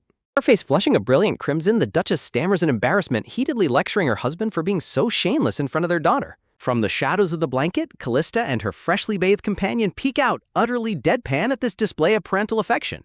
The proud black foal sweats in pure disgust, deeply offended at having to witness such unbridled flirting in his captive state. Meanwhile, the watching maids cover their mouths to stifle their giggles, entirely accustomed to their master's relentless public affection. Calista watches with a blank stare, suddenly realizing that her own dramatic, unpredictable streak is a direct inheritance of her father's chaotic nature. But the distraction is short-lived as the red fabric finally slips entirely, leaving both Calista and her strange new pet completely exposed. The Duchess's breath catches in her throat as her gaze falls upon the ridiculously decorated, bow-covered black beast sitting in her daughter's room. Even the stoic Duke is left temporarily speechless, his golden eyes widening in sheer bewilderment at the absurd sight.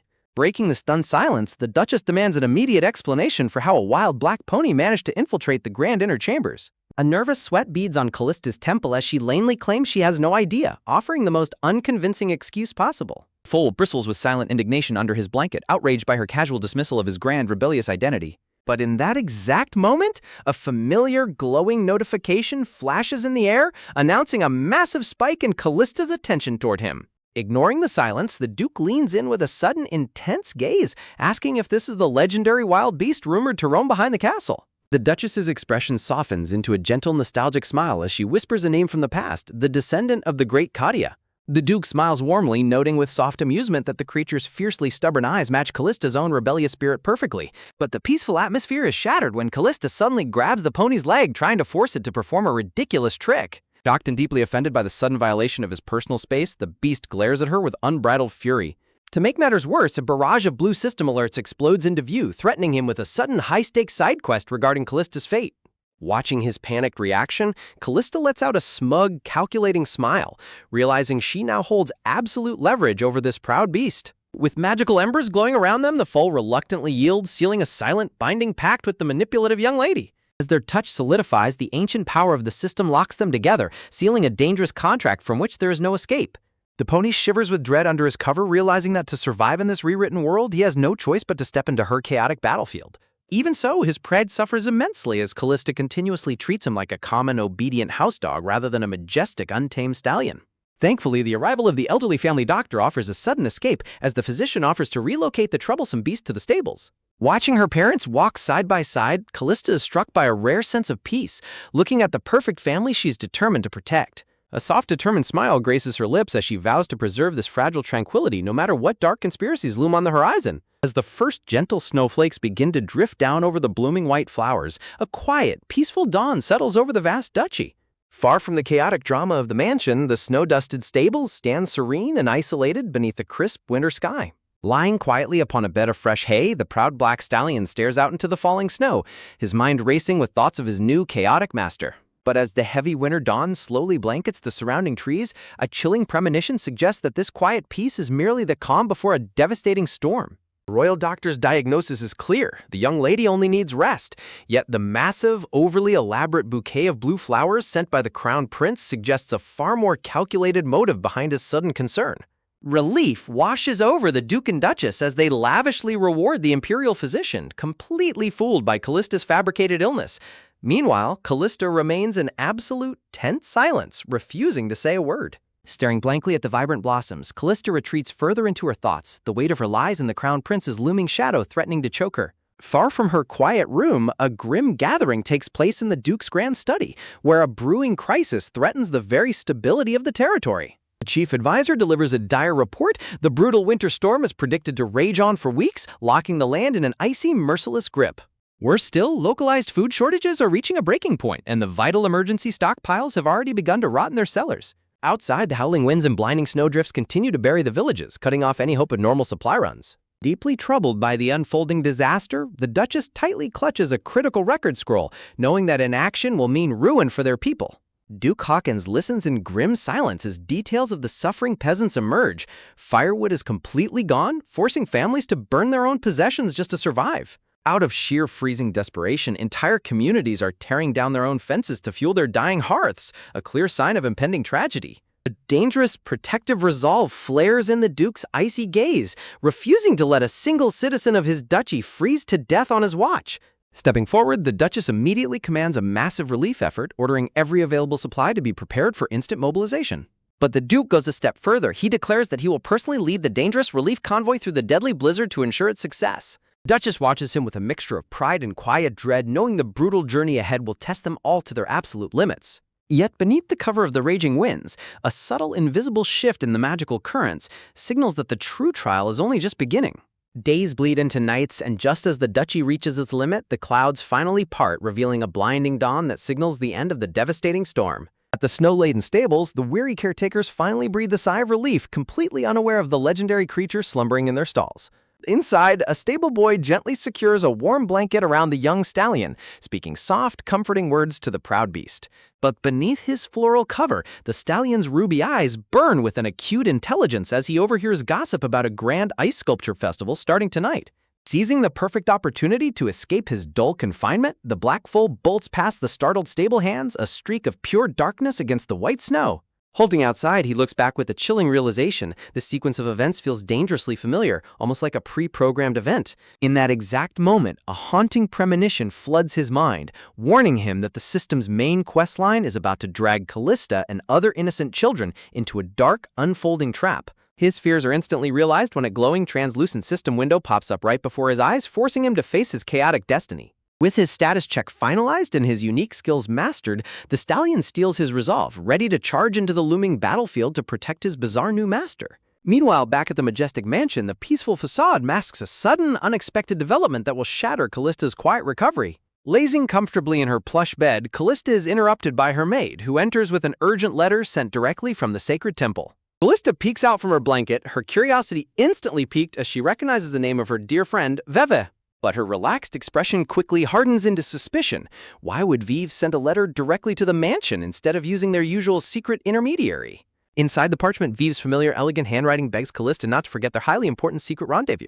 The urgent message demands her presence at their designated meeting spot, a location hidden far from the prying eyes of the nobility. Despite the odd delivery method, Callista's eyes soften with genuine excitement, eagerly anticipating the reunion with her closest confidant. The maid happily chimes in, explaining that Vive must have safely completed her holy high-stakes ceremony at the sacred temple. Catching a glimpse of Callista's suddenly intense, overly plotting face, the maid sweats in sheer bewilderment at her mistress's chaotic enthusiasm.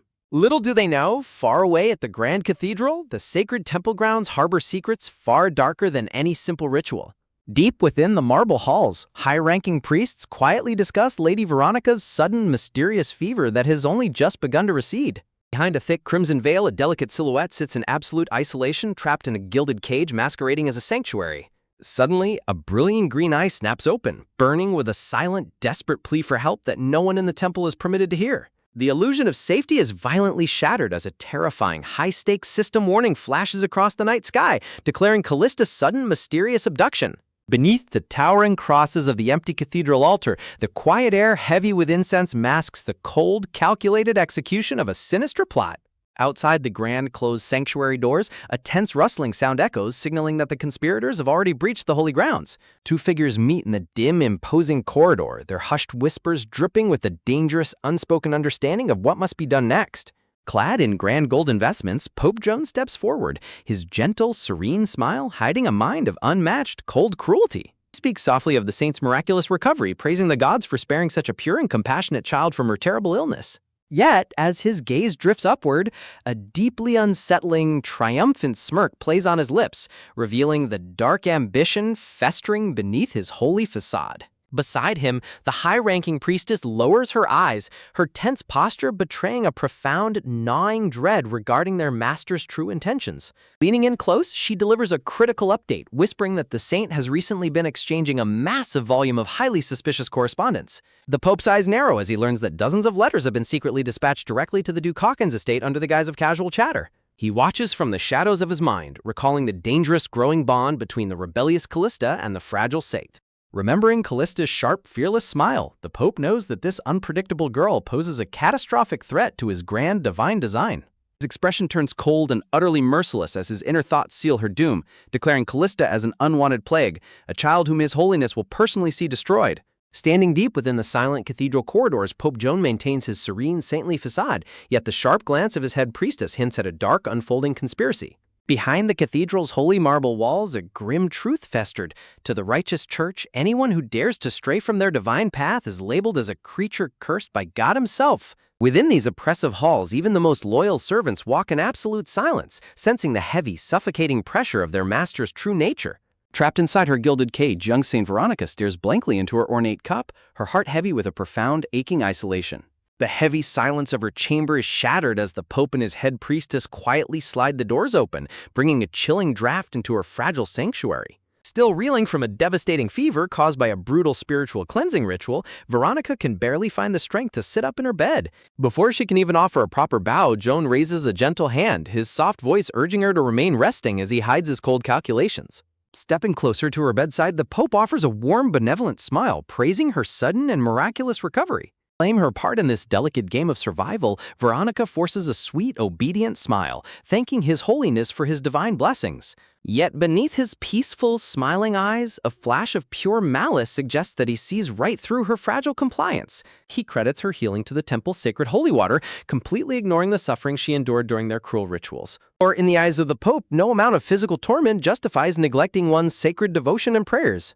The head priestess quickly steps forward to confirm that Veronica prayed tirelessly throughout her illness, even when her voice was hoarse with fever. But looking at the girl's trembling, pale frame, the priestess secretly marvels at how such a weak body managed to survive the ordeal at all. They do not know is that Veronica's true strength comes from a burning desire to survive and reunite with her dear friends Calista and Hen. She gazes at the glowing lights of her chamber, hoping with all her heart that her friends received her secret letters and are waiting for the upcoming festival. A soft, genuine smile warms her pale face as she wonders if they miss her just as deeply as she misses them. Her fragile daydream is violently shattered by the sharp, imposing creak of a chair drawing closer to her bed. Twirling a lock of her hair, Veronica softly admits her dreams of escaping the temple's walls to watch the grand ice sculpting festival in the city. Joan's gaze turns incredibly sharp as he casually asks if the Crown Prince will also be attending this secret gathering of friends. As she innocently confirms the prince's presence, the tension in the room thickens, exposing a dangerous political game she is completely unprepared for. The Pope offers a soft, patronizing remark about her excitement, noting that her anticipation has clearly kept her from sleeping. Sensing a sudden, terrifying shift in the Pope's aura, the maid and priestess exchange a look of silent, mounting dread. Standing tall beside her bed, the gentle warmth of the Pope's posture completely vanishes, replaced by a cold, commanding authority. With a quiet, merciless tone, he orders the servants to leave the chamber immediately, wanting complete privacy with the saint. Terrified of his silent wrath, the priestess and maid bow deeply and quickly scramble out of the room. The massive door shut with a heavy, echoing creak, locking Veronica in absolute isolation with her terrifying master. Without a single word of warning, a firm, cold hand reaches out, gripping her face with a sudden, suffocating force.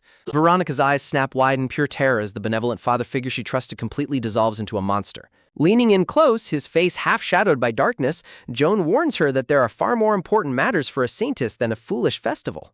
His fingers dig deeper into her skin, a brutal reminder that her life, her body, and her destiny belong entirely to the church.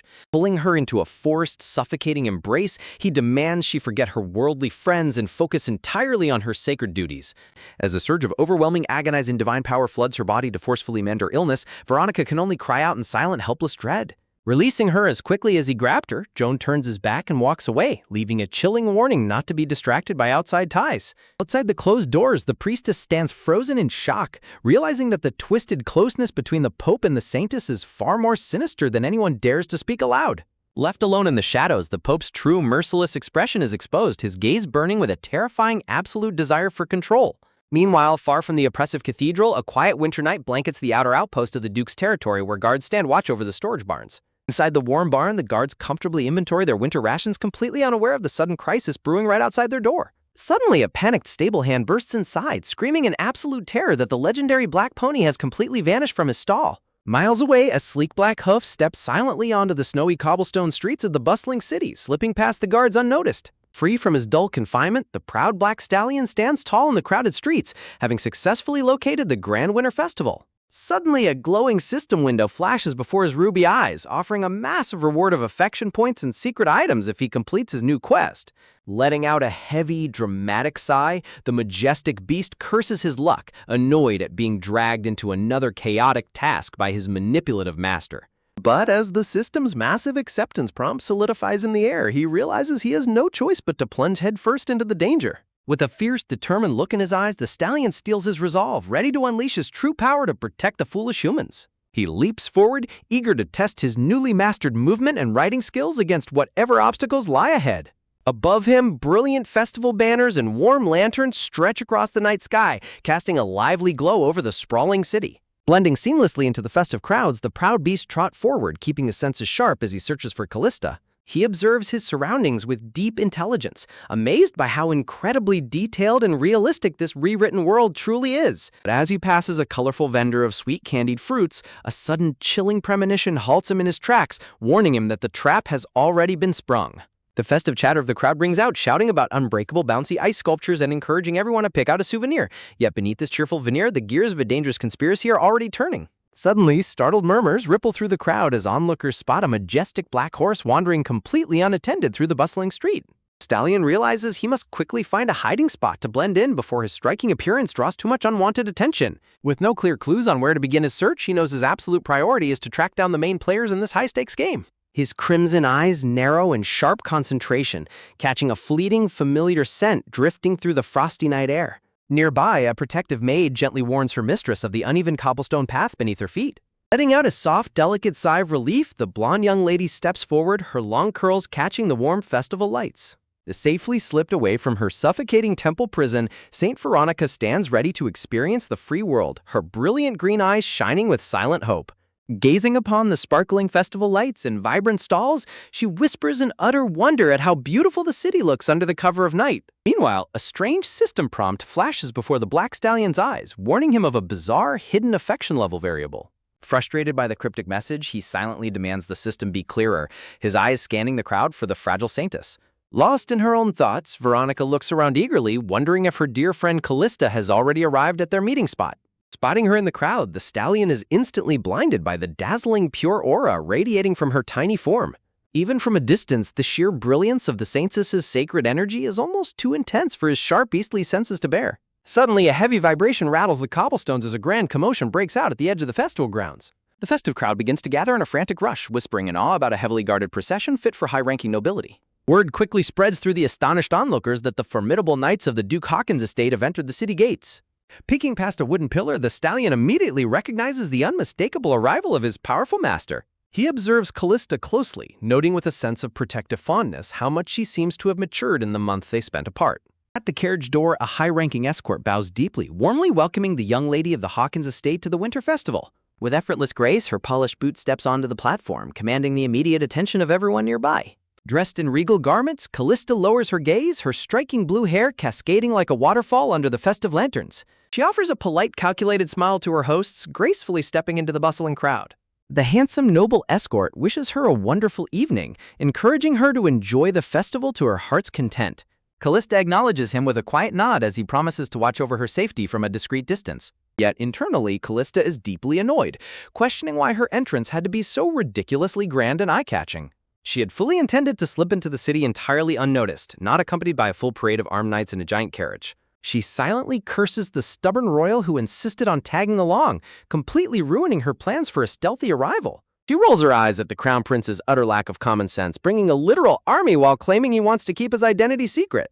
Sensing her rising annoyance, her companion asks if she wants to wait at their designated meeting point. Suddenly, a cheerful, familiar voice calls out, urging her to wait up as a petite figure joins her side. Stunned by the strange newcomer, Calista blinks in confusion as the guest introduces herself with a playful smile as Henny. Leaning in close, Henny squeezes Callista's face and whispers a desperate reminder that they are currently in disguise and must play along. Realizing that the legendary crown prince is actually cross-dressed as a young girl, Calista can barely contain her sheer disbelief. To keep up the facade, the prince leans into his role, putting on a highly dramatic, sugary sweet performance of a devoted companion. Playing her part in this ridiculous theater, Calista forces a sweet, adoring smile, whispering back a dramatic declaration of eternal love. As they walk side by side, Calista desperately wonders when the fragile Saint Veronica will finally show up to rescue her from this awkward torment. They blend into the bustling crowd, their whispering silhouettes watched by many curious eyes. Tracking them from the shadows, the stallion's eyes widen as he spots Calista walking with what appears to be a mysterious young child. He raises his head in confusion, wondering why the Crown Prince Henrik is supposedly absent if Calista is here.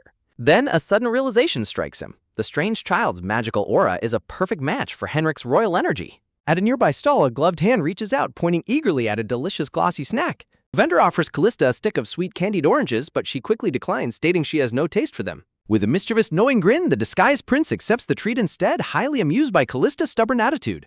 Watching their playful banter, the stallion realizes Henrik is indeed using powerful illusion magic to hide his true royal identity. Suddenly, a sharp creaking sound behind Calista alerts her highly trained senses, causing her to freeze in her tracks. She spins around, her sharp gaze scanning a dark, narrow alleyway, sensing that someone or something is watching them from the shadows. Frustrated by his lack of cover, the stallion has hastily thrown a white bedsheet over his body to avoid getting caught by his master. Realizing his makeshift ghost costume is still incredibly suspicious, he desperately looks around for a better way to blend into the festival crowds. Nearby onlookers gasp in sheer confusion, whispering about the incredibly realistic, creepy monster mascot currently stalking the dark streets.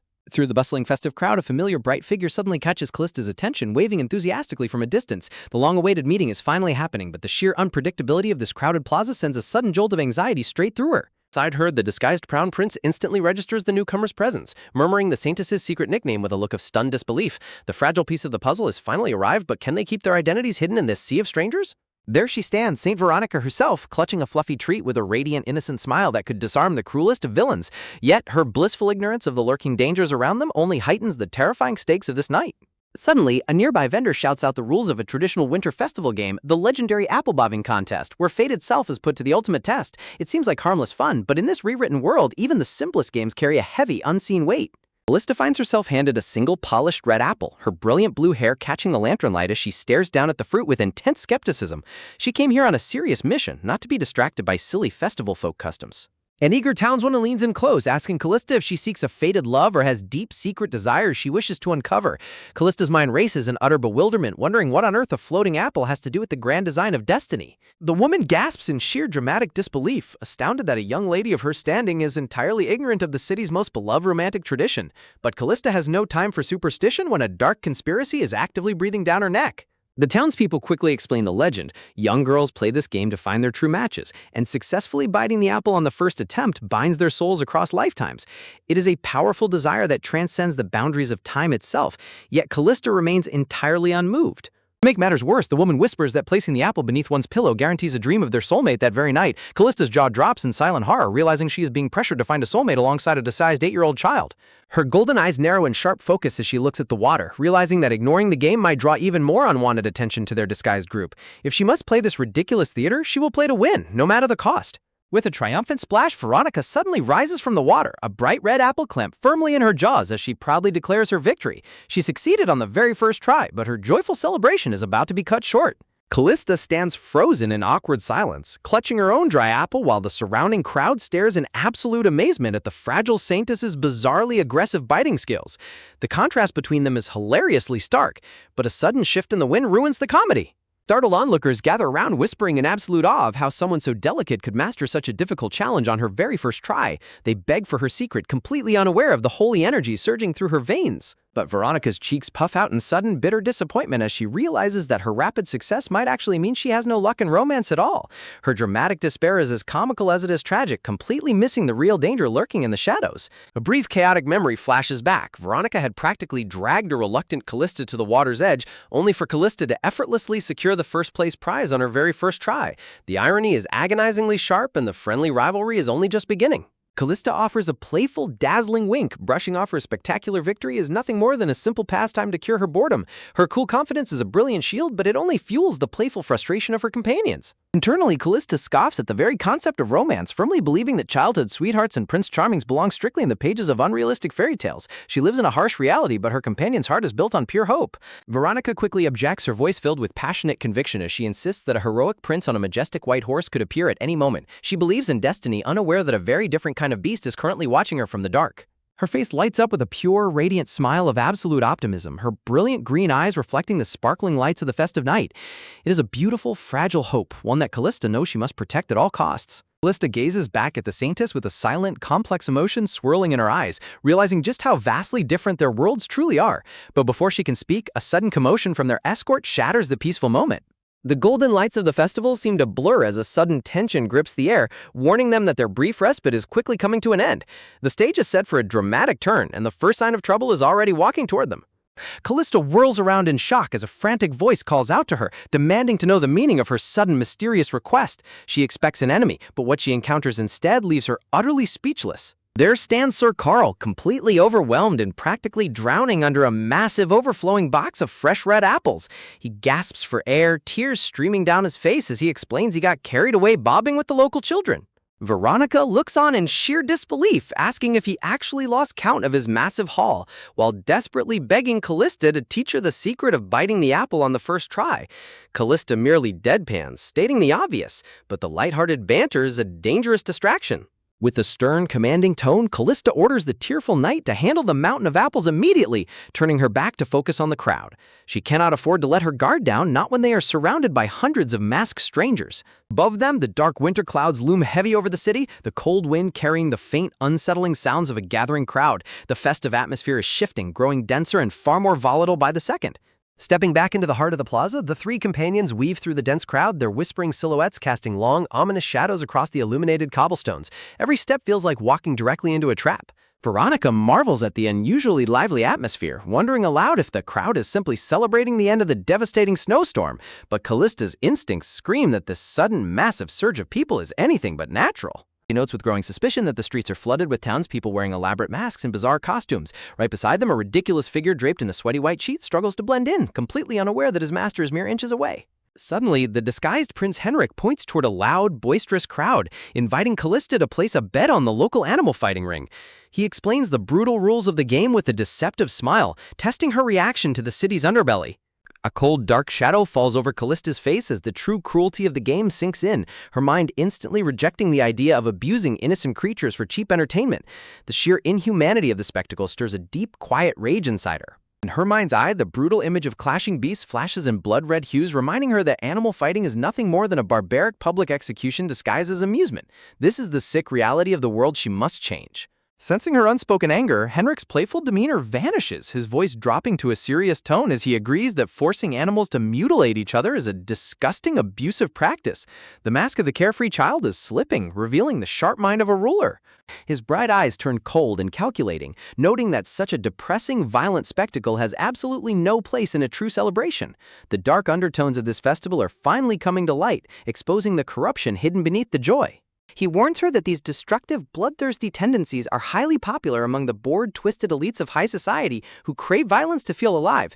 It is a chilling reminder of the monsters they are truly fighting against. The heavy silence stretches between them, the unseen pressure of high society's cruel expectations weighing down on their shoulders. Henrik softly asks Calista what she intends to do about this blatant display of cruelty. Calista looks down, her eyes reflecting a cold, unyielding resolve as she refuses to let such barbarism stand unchallenged in her presence. She is a noble of the Duke's house, and she has the power to change the rules. With a sharp, knowing look, she reminds Henrik that as a member of high society himself, he should already know exactly how she handles things. The prince smiles, realizing that the formidable young lady of the Hawkins estate is about to make a scene. On the wooden stage, two massive stag beetles clash with a sharp, sickening crunch of armor, cheered on by the bloodthirsty shouts of the ignorant crowd. The cruel game is in full swing, but its end is already rapidly approaching. Before the vendor can call the next round, Calista slams a heavy pouch of gold onto the counter, her commanding voice cutting through the noise as she demands to buy every single animal to set them free. The crowd falls into a stunned, breathless silence. Veronica gasps in utter shock at her friend's breathtakingly bold move, while Calista calmly orders her maid to return the fighting champions to their owners and release the rest back into the wild. It is a stunning display of power, but it has made them the absolute center of attention.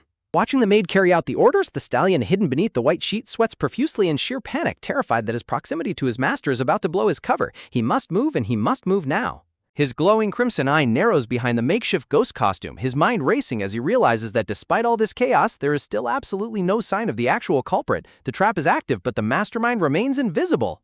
Frustration mounts as he searches the dark alleyways, cursing the manipulative system for failing to provide a single useful alert. Has the timeline altered, or is the danger far closer than any of them realize? Peeking through his eye holes, the stallion deduces that the sheer number of hidden guards trailing Calista has made her group far too conspicuous, scaring off their stealthy targets. They need a distraction, something massive to break the stalemate. Suddenly, a cheerful street vendor pops out of nowhere, playfully placing a rabbit parade mask over Veronica's face and announcing that the grand parade is about to begin. The sudden intrusion catches them completely off guard. The vendor loudly encourages Calista and Henrik to quickly choose their own masks before they miss the start of the celebration. The sudden influx of festive chaos is the perfect cover, but it also brings an unpredictable danger. Behind the painted porcelain mask, Veronica's eyes shine with a sudden tense anticipation, her heart beating wildly as the festive atmosphere reaches its absolute boiling point. Something is about to happen, she can feel it in her bones. With a deafening roar, a brilliant firework explodes directly above the plaza, sending the startled stallion rearing back into the snowy air with a dramatic neigh. The grand spectacle has begun, but the explosive noise is the perfect trigger for chaos. As countless colorful sparks rain down from the sky, the masked silhouettes of the crowd begin to dance in a frantic, hypnotic rhythm. The parade is finally underway, but as the shadows stretch, the true hunt begins. Calista and Veronica stand close together amidst the falling confetti as a sudden realization dawns upon them. The festive air grows heavy with a strange, unspoken warning that chills them to the bone. With a blinding flash of golden light, the sky erupts into brilliant sparks, officially announcing the start of the grand parade. But the booming celebration is nothing more than a perfect, deafening shield for the dark deeds about to unfold.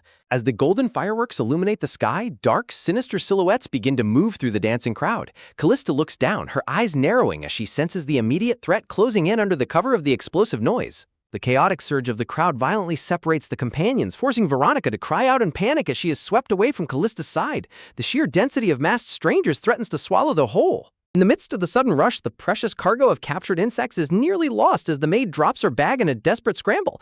Nearby, the disguised stallion watches in sheer panic, realizing how quickly their plans are crumbling. Amidst the frantic footsteps of the fleeing crowd, a crucial object slips from their grasp, clattering onto the hard wooden boards. Every second counts, and any mistake now could prove fatal. Exhaling a sharp breath of relief, the stallion catches the fallen crate just in time, preventing Calista's stag beetles from being utterly crushed beneath the stampede. But the relief is short-lived as the chaotic crowd continues to swell. Suddenly, a glowing alert flashes before his eyes, announcing the sudden activation of a critical side quest. The missing companions have vanished, and he must find clues about their mysterious disappearance before it's too late. Trapped in the violent currents of the surging crowd, Calista gasps as she is forcibly dragged away by the masked tide.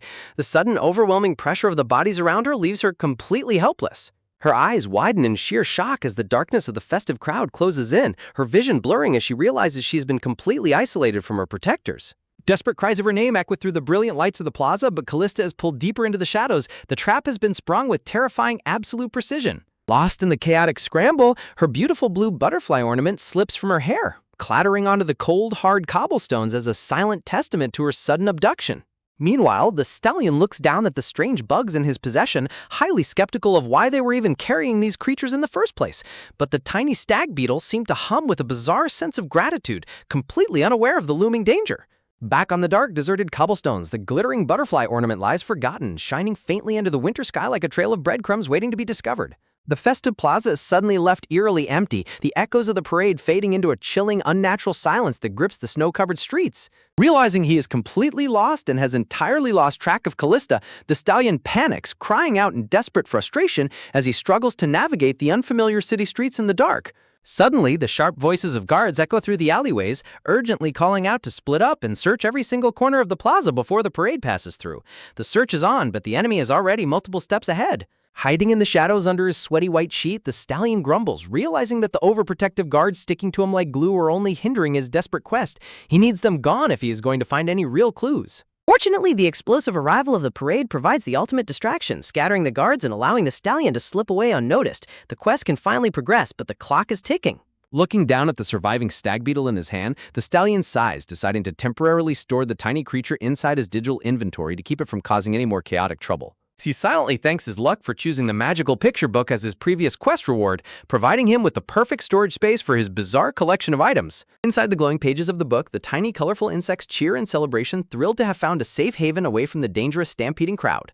With a sharp, determined look, the stallion steels his resolve, narrowing his eyes as he prepares to dive headfirst into the dark underbelly of the festive city. Standing beneath a massive stone horse statue looming over the grand city gates, he scans the area, searching for any sign of his missing companions amidst the remaining festival-goers. A sudden blue notification flashes in his vision, updating his quest objective with a clear direct order. Follow the protagonist trail immediately to uncover the kidnapper's hidden whereabouts. Guided by the system, his eyes land on a brilliant glint of blue light on the dark ground just a few meters ahead. It's Calista's lost butterfly ornament, shining like a beacon of hope. Quickly securing the key item, the stallion wonders if he can use his enhanced beastly senses to track Callista's unique scent. He takes a deep, focused sniff of the delicate ornament, hoping for a breakthrough. His eyes light up in absolute triumph as a faint, glittering trail of light appears before his eyes, guiding him directly through the winding streets of the city. But his highly sensitive nose is suddenly overwhelmed by a powerful, incredibly rich scent that completely disrupts his focus, the scent of freshly roasted meat.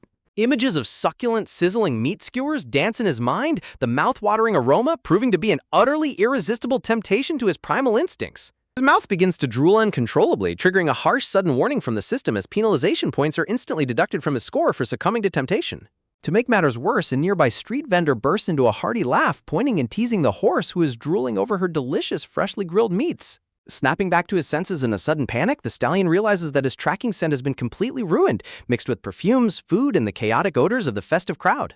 Cursing his own weak stomach, he wipes the drool from his chin, utterly frustrated by how easily his brilliant tracking plan was derailed by a simple food stall. Just as despair begins to settle in, a sudden bright flash of light pierces his vision, catching him completely off guard. The system suddenly updates with a miraculous adjustment, shifting the difficulty of his side quest to easy mode to ensure he can progress without any more embarrassing obstacles. A comical, hand-drawn map pops up in his mind, showing Calista and the missing children's exact location, with an arrow pointing directly to the kidnapper's secret hideout. Stunned by the sudden, highly convenient update, the stallion's red eye narrows in determination as he realizes the system has practically handed in the solution on a silver platter. High above the bustling, illuminated streets, the dark sky looms ominously, a silent witness to the rescue mission that is about to begin. Looking toward the massive dark city gates, the stallion spots a giant, glowing red map pin hovering in the distance, marking the exact spot where the kidnappers have taken their captives. The shocking realization hits him like a physical blow. The location is right on the outskirts of the city, hidden in a place no normal guard would ever think to look.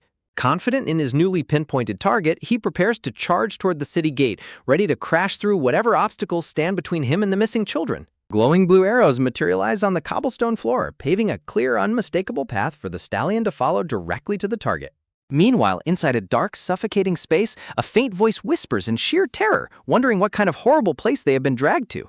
The cold, damp air is thick with the sickening smell of rotting wood, confirming that they are locked inside an old, abandoned house far away from the bustling festival. Through the pitch-black darkness, the faint, heartbreaking sounds of weeping and sobbing girls echo off the rotting walls, filling the room with absolute despair.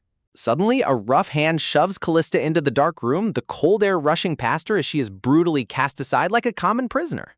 She opens her eyes in the darkness, her amber gaze sharp and analytical despite her terrifying situation, refusing to let panic cloud her judgment. Looking around the gloomy space, her heart sinks as she takes in the sight of several other captured little girls huddled together, shivering in absolute terror. Her gaze shifts to the looming shadows surrounding them, a sinister group of tall, hooded figures guarding the exit. Tied up and completely trapped, Calista realizes they're at the mercy of a highly organized, dangerous underground ring. Bound and trapped in the pitch-black warehouse, Callista's mind races as she tries to process the sheer gravity of their situation. The terrifying reality of being kidnapped hits her all at once, raising a burning question. How could this have happened under the noses of their guards? Sitting right beside her is her unusually composed companion, who possesses a rare, exceptionally valuable royal bloodline. Despite the impending danger, this captive target radiates an aura of pure luxury and wealth that makes her an incredibly high-stakes prize for any black market slave ring. Comforting the weeping Veronica, Calista tries to drown out the muffled sounds of despair filling the dark room. But a bizarre, quiet rustling nearby catches her attention, making her wonder if there is someone else hiding in the shadows. Suddenly, heavy footsteps echo across the rotting floorboards, prompting Calista to whip her head around in defiance despite her tightly bound hands. A cold sweat breaks out on her neck as a sinister presence looms directly behind them. Sensing Callista's growing panic, the royal captive leans in with a confident, remarkably calm whisper. She assures her companion that there's absolutely no need to worry, acting as if they hold all the cards in this terrifying trap. She reveals a hidden secret. Members of the royal family are permanently bound by a highly advanced emergency tracking spell. As long as her magical orb is active, their protector, Sir Frederick, will easily pinpoint their location and break them out. But as Calista and Veronica stare back with wide, blank eyes, the atmosphere in the room takes a sharp, comically awkward turn. The confident princess looks suddenly sheepish, hinting at a disastrous complication they never saw coming. To their absolute horror, she casually confesses that she lost the crucial tracking orb somewhere along the way. Veronica's desperate wail of despair echoes through the dark warehouse as their last beacon of hope instantly shatters. Their loud panic immediately draws the attention of their heavily armed captors guarding the exit. The princess locks eyes with the lead thug, her sharp blue gaze filled with a quiet, dangerous defiance that belies her helpless state. Before she can utter another word, a deafening roar silences the entire room, vibrating through the cold air with violent, unchecked rage. Looming over them, the towering thug delivers a brutal, chilling warning to stay quiet if they value their lives. The threat of violence hangs heavily in the air, but the captives refuse to let their spirits be entirely crushed. Underneath the dark hood, a pair of intense, violet eyes glare down at them with a mixture of annoyance and sinister curiosity. This is no ordinary street thug. There is a dangerous, calculating mind behind those eyes. Yet, even in this dire moment, Calista can't help but look at her royal companion's absurdly bold, almost masculine posture in disbelief. It seems the princess has completely forgotten her dainty disguise in the heat of the moment. Stepping forward, the hooded captor prepares to exert his absolute dominance over the captured girls, his imposing shadow stretching across the damp stone floor. His violet eyes narrow with cruel satisfaction as he locks his gaze onto his prize, ready to break whatever resolve these little girls have left. Staring straight back, the princess refuses to look away, her icy blue eyes challenging his authority with a bone-chilling lack of fear. She turns her head slightly, completely unbothered by the deadly weapons surrounding her, seemingly plotting her next move in this deadly game of chess. Frustrated by her lack of fear, the captor pulls his mask tighter, his breathing growing shallow as he decides to unleash a terrifying deterrent to break her spirit once and for all. He stomps forward, his heavy boots thudding against the floorboards as he mockingly asks how much longer they plan to annoy him with their useless tears. With a violent gesture, he unleashes a sudden savage force that tears through the dark room with blinding speed. From behind the heavy iron bars of a nearby cage, a massive, red-eyed hunting wolf lunges forward, its savage growls vibrating through the wooden walls. The thug sneers, boasting that these vicious beasts are trained to tear unruly prisoners to shreds if they dare to make a single sound or cause any trouble. Calista, Veronica, and the princess gasp in sheer terror as the proximity of the bloodthirsty beast drives home the true horror of their captivity. But before the thug can finish his villainous monologue, the savage wolf suddenly turns on him, chomping down violently on his outstretched hand with a sickening crunch. A blood-curdling scream rips through the warehouse as the ungrateful beast refuses to let go, thrashing wildly as it bites its own master. The captor curses in agonizing pain, desperately slamming his body against the iron cage as he struggles to pry his bleeding hand from the wolf's iron jaws. The chaotic, embarrassing struggle continues as the other wolves join in, leaving the terrifying kidnapper looking completely pathetic and incompetent.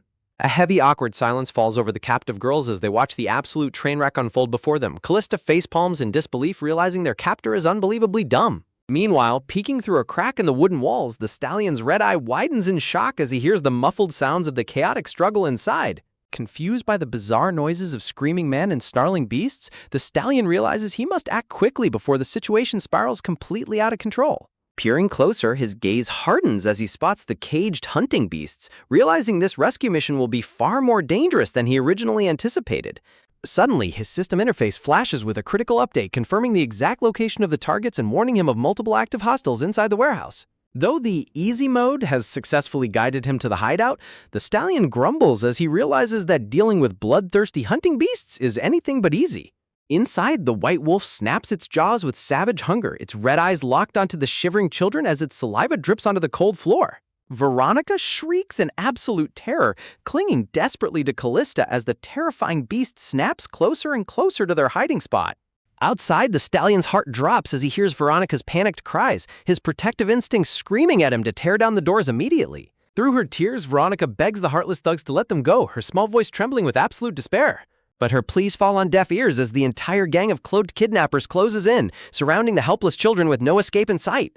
Lead thug looks down at Veronica's tear-stained face with utter contempt, mockingly reminding her that she has no rights and will soon be sold off to the highest bidder. To crush their remaining spirit, he threatens to let the hunting beasts out of their cage to tear their tiny bodies apart if they dare to speak another word. As the girls tremble, a dark-gloved hand slowly reaches out toward the defiant princess, carrying a menacing promise of immediate violence. With a swift, brutal motion, the pink-haired kidnapper wraps his hand tightly around her delicate throat, threatening to take care of her himself. He sneers into her face, mockingly asking if she is finally scared now that her life is literally in the palm of his hand. His eyes burn with murderous intent as he contemplates strangling her to death right then and there to assert his absolute control. Instead of choking or pleading for mercy, the princess looks up with an incredibly bored expression, casually asking if he really thinks a neck this small will snap so easily. With a creepy mocking smile, she calmly gives him medical advice, pointing out that if he doesn't squeeze her carotid artery properly, it will only make things needlessly painful. The captor's eyes widen in absolute shock, a cold sweat breaking out on his forehead as he realizes he is dealing with a complete psychopath. Leaning into his grip with a terrifyingly serene expression, she whispers that if he isn't going to kill them in one clean shot, he should stop wasting her precious time. Completely terrified by her unhinged confidence, the thug instantly releases his grip and backs away, stammering that he was only kidding. Calista and Veronica can only stare at their companion in absolute jaw-dropping disbelief, utterly bewildered by the sheer insanity of the girl sitting right next to them. One of the younger, pink-haired captors adjusts his mask, muttering that their current defenses should be enough to keep their captive secured, but the sheer lack of security raises immediate red flags. Watching him closely, the princess's mind works in overdrive, desperately trying to deduce the true hidden purpose behind this highly coordinated kidnapping. Sensing her sharp gaze, the pink-haired captor wheels around and forcefully gestures for her to remain silent, but his authority is paper-thin. Before he can utter another threat, a swift, brutal kick slams directly into his head, silencing him instantly as a superior officer takes charge. Looking down at the collapsed thug, the boss scoffs in disgust, calling him useless trash for failing to keep a simple room of little girls quiet. Suddenly, another silver-haired kidnapper named Rob leaps into the center of the room with an agile flip, completely ignoring his comrade's warnings about the boss's wrath. Rob scoffs defiantly beneath his mask, boasting that he has absolutely no fear of their stupid, incompetent leader. His gaze drifts over to where Calista and the princess are tied up, his eyes lighting up with a sudden, deeply unsettling curiosity as he approaches their corner. Rob clutches his chest dramatically, practically trembling with excitement as he mutters that finding these unusually beautiful captives must be a direct gift from fate. His bizarre, dramatic behavior immediately creeps out the other guards, who look on with deep concern and wonder what on earth he is doing. Paying them no mind, Rob looms over the terrified girls, his intense, unsettling presence filling the dark space with a brand new threat. He leans in uncomfortably close, creepily calling them his new family and demanding to know the princess's name, completely ignoring her obvious disgust. Outside, the stallion stands vigilantly in the deep snow, staring intensely at the glowing cracks of the barn as he prepares to make his move. Back inside, the sheer absurdity of the situation breaks the tension in the most bizarre way possible, leaving the captors and captives utterly dumbfounded by Rob's sudden, unhinged romantic delusions. Brushing off their shock, Rob reaches out and gently twirls a lock of the princess's vibrant hair, leaning in to whisper about a deep, undeniable connection between their souls.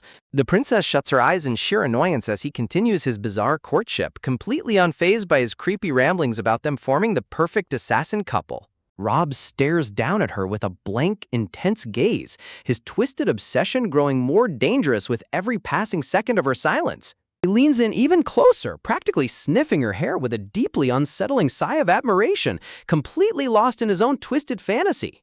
But the creepy moment is instantly shattered as a sharp, sudden vibration cuts through the dark warehouse, catching Rob completely off guard. Reacting on pure instinct, Rob violently throws his concealed weapon toward the source of the noise, his eyes narrowing as he senses an intruder. Behind the wooden boards, the stallion's sharp, glowing red eye narrows in surprise as the sudden attack narrowly misses him. Sensing the danger is closer than ever, the stallion tenses his muscles, his heart hammering against his ribs in the silent dark.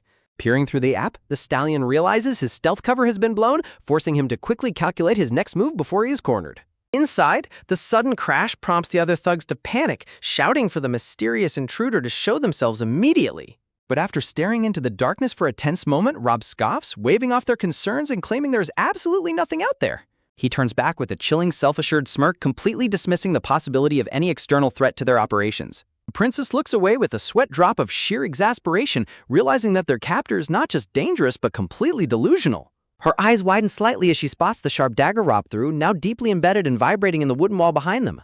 Outside, the stallion watches the dagger through the crack, his breathing shallow as he silently begs the chaotic kid inside to stop drawing attention. Inside, Rob mocks the very idea of danger, sneering that their weak-minded leader wouldn't dare to lay a single finger on him. But his smugness instantly evaporates as the towering leader himself steps out of the shadows, flanked by an entire squad of heavily armed, faceless thugs. The leader stands with his arms crossed, his voice dripping with pure fury as he demands to know why Rob abandoned his post on the western perimeter. Rob merely shrugs, his voice dripping with nonchalant arrogance as he claims he simply got bored of guarding the empty snow. The leader's face twists into a snarl of absolute rage, his veins bulging as he screams at the ungrateful brat for constantly disregarding his authority. Rob looks down with a cold, hollow expression, his mind starting to slip into a dark place as the leader's harsh words trigger something deep within him. Abruptly, a torrent of violent, blood-red memories floods Rob's mind, screaming voices from his traumatic past ordering him to leave his mother's corpse behind. The horrific flashbacks overwhelm his senses, his eyes widening in pure madness as the voices call him a cursed child who deserves to die. Touching his head as dark, shadowy energy begins to bleed from his form, Rob gasps for air, completely losing his grip on reality. An extreme close-up of his trembling, bloodshot eye reveals a mind that has completely fractured under the weight of his childhood trauma.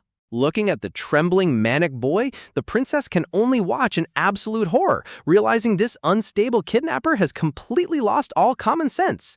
But the furious leader remains entirely oblivious to Rob's mental collapse, continuing to demand respect in a towering, authoritative voice. He berates Rob mercilessly, shouting that his own subordinates mock him behind his back, calling him a brainless monkey who does nothing of value. The leader sneers, accusing the boy of secretly plotting to usurp his position as the head of the underground ring.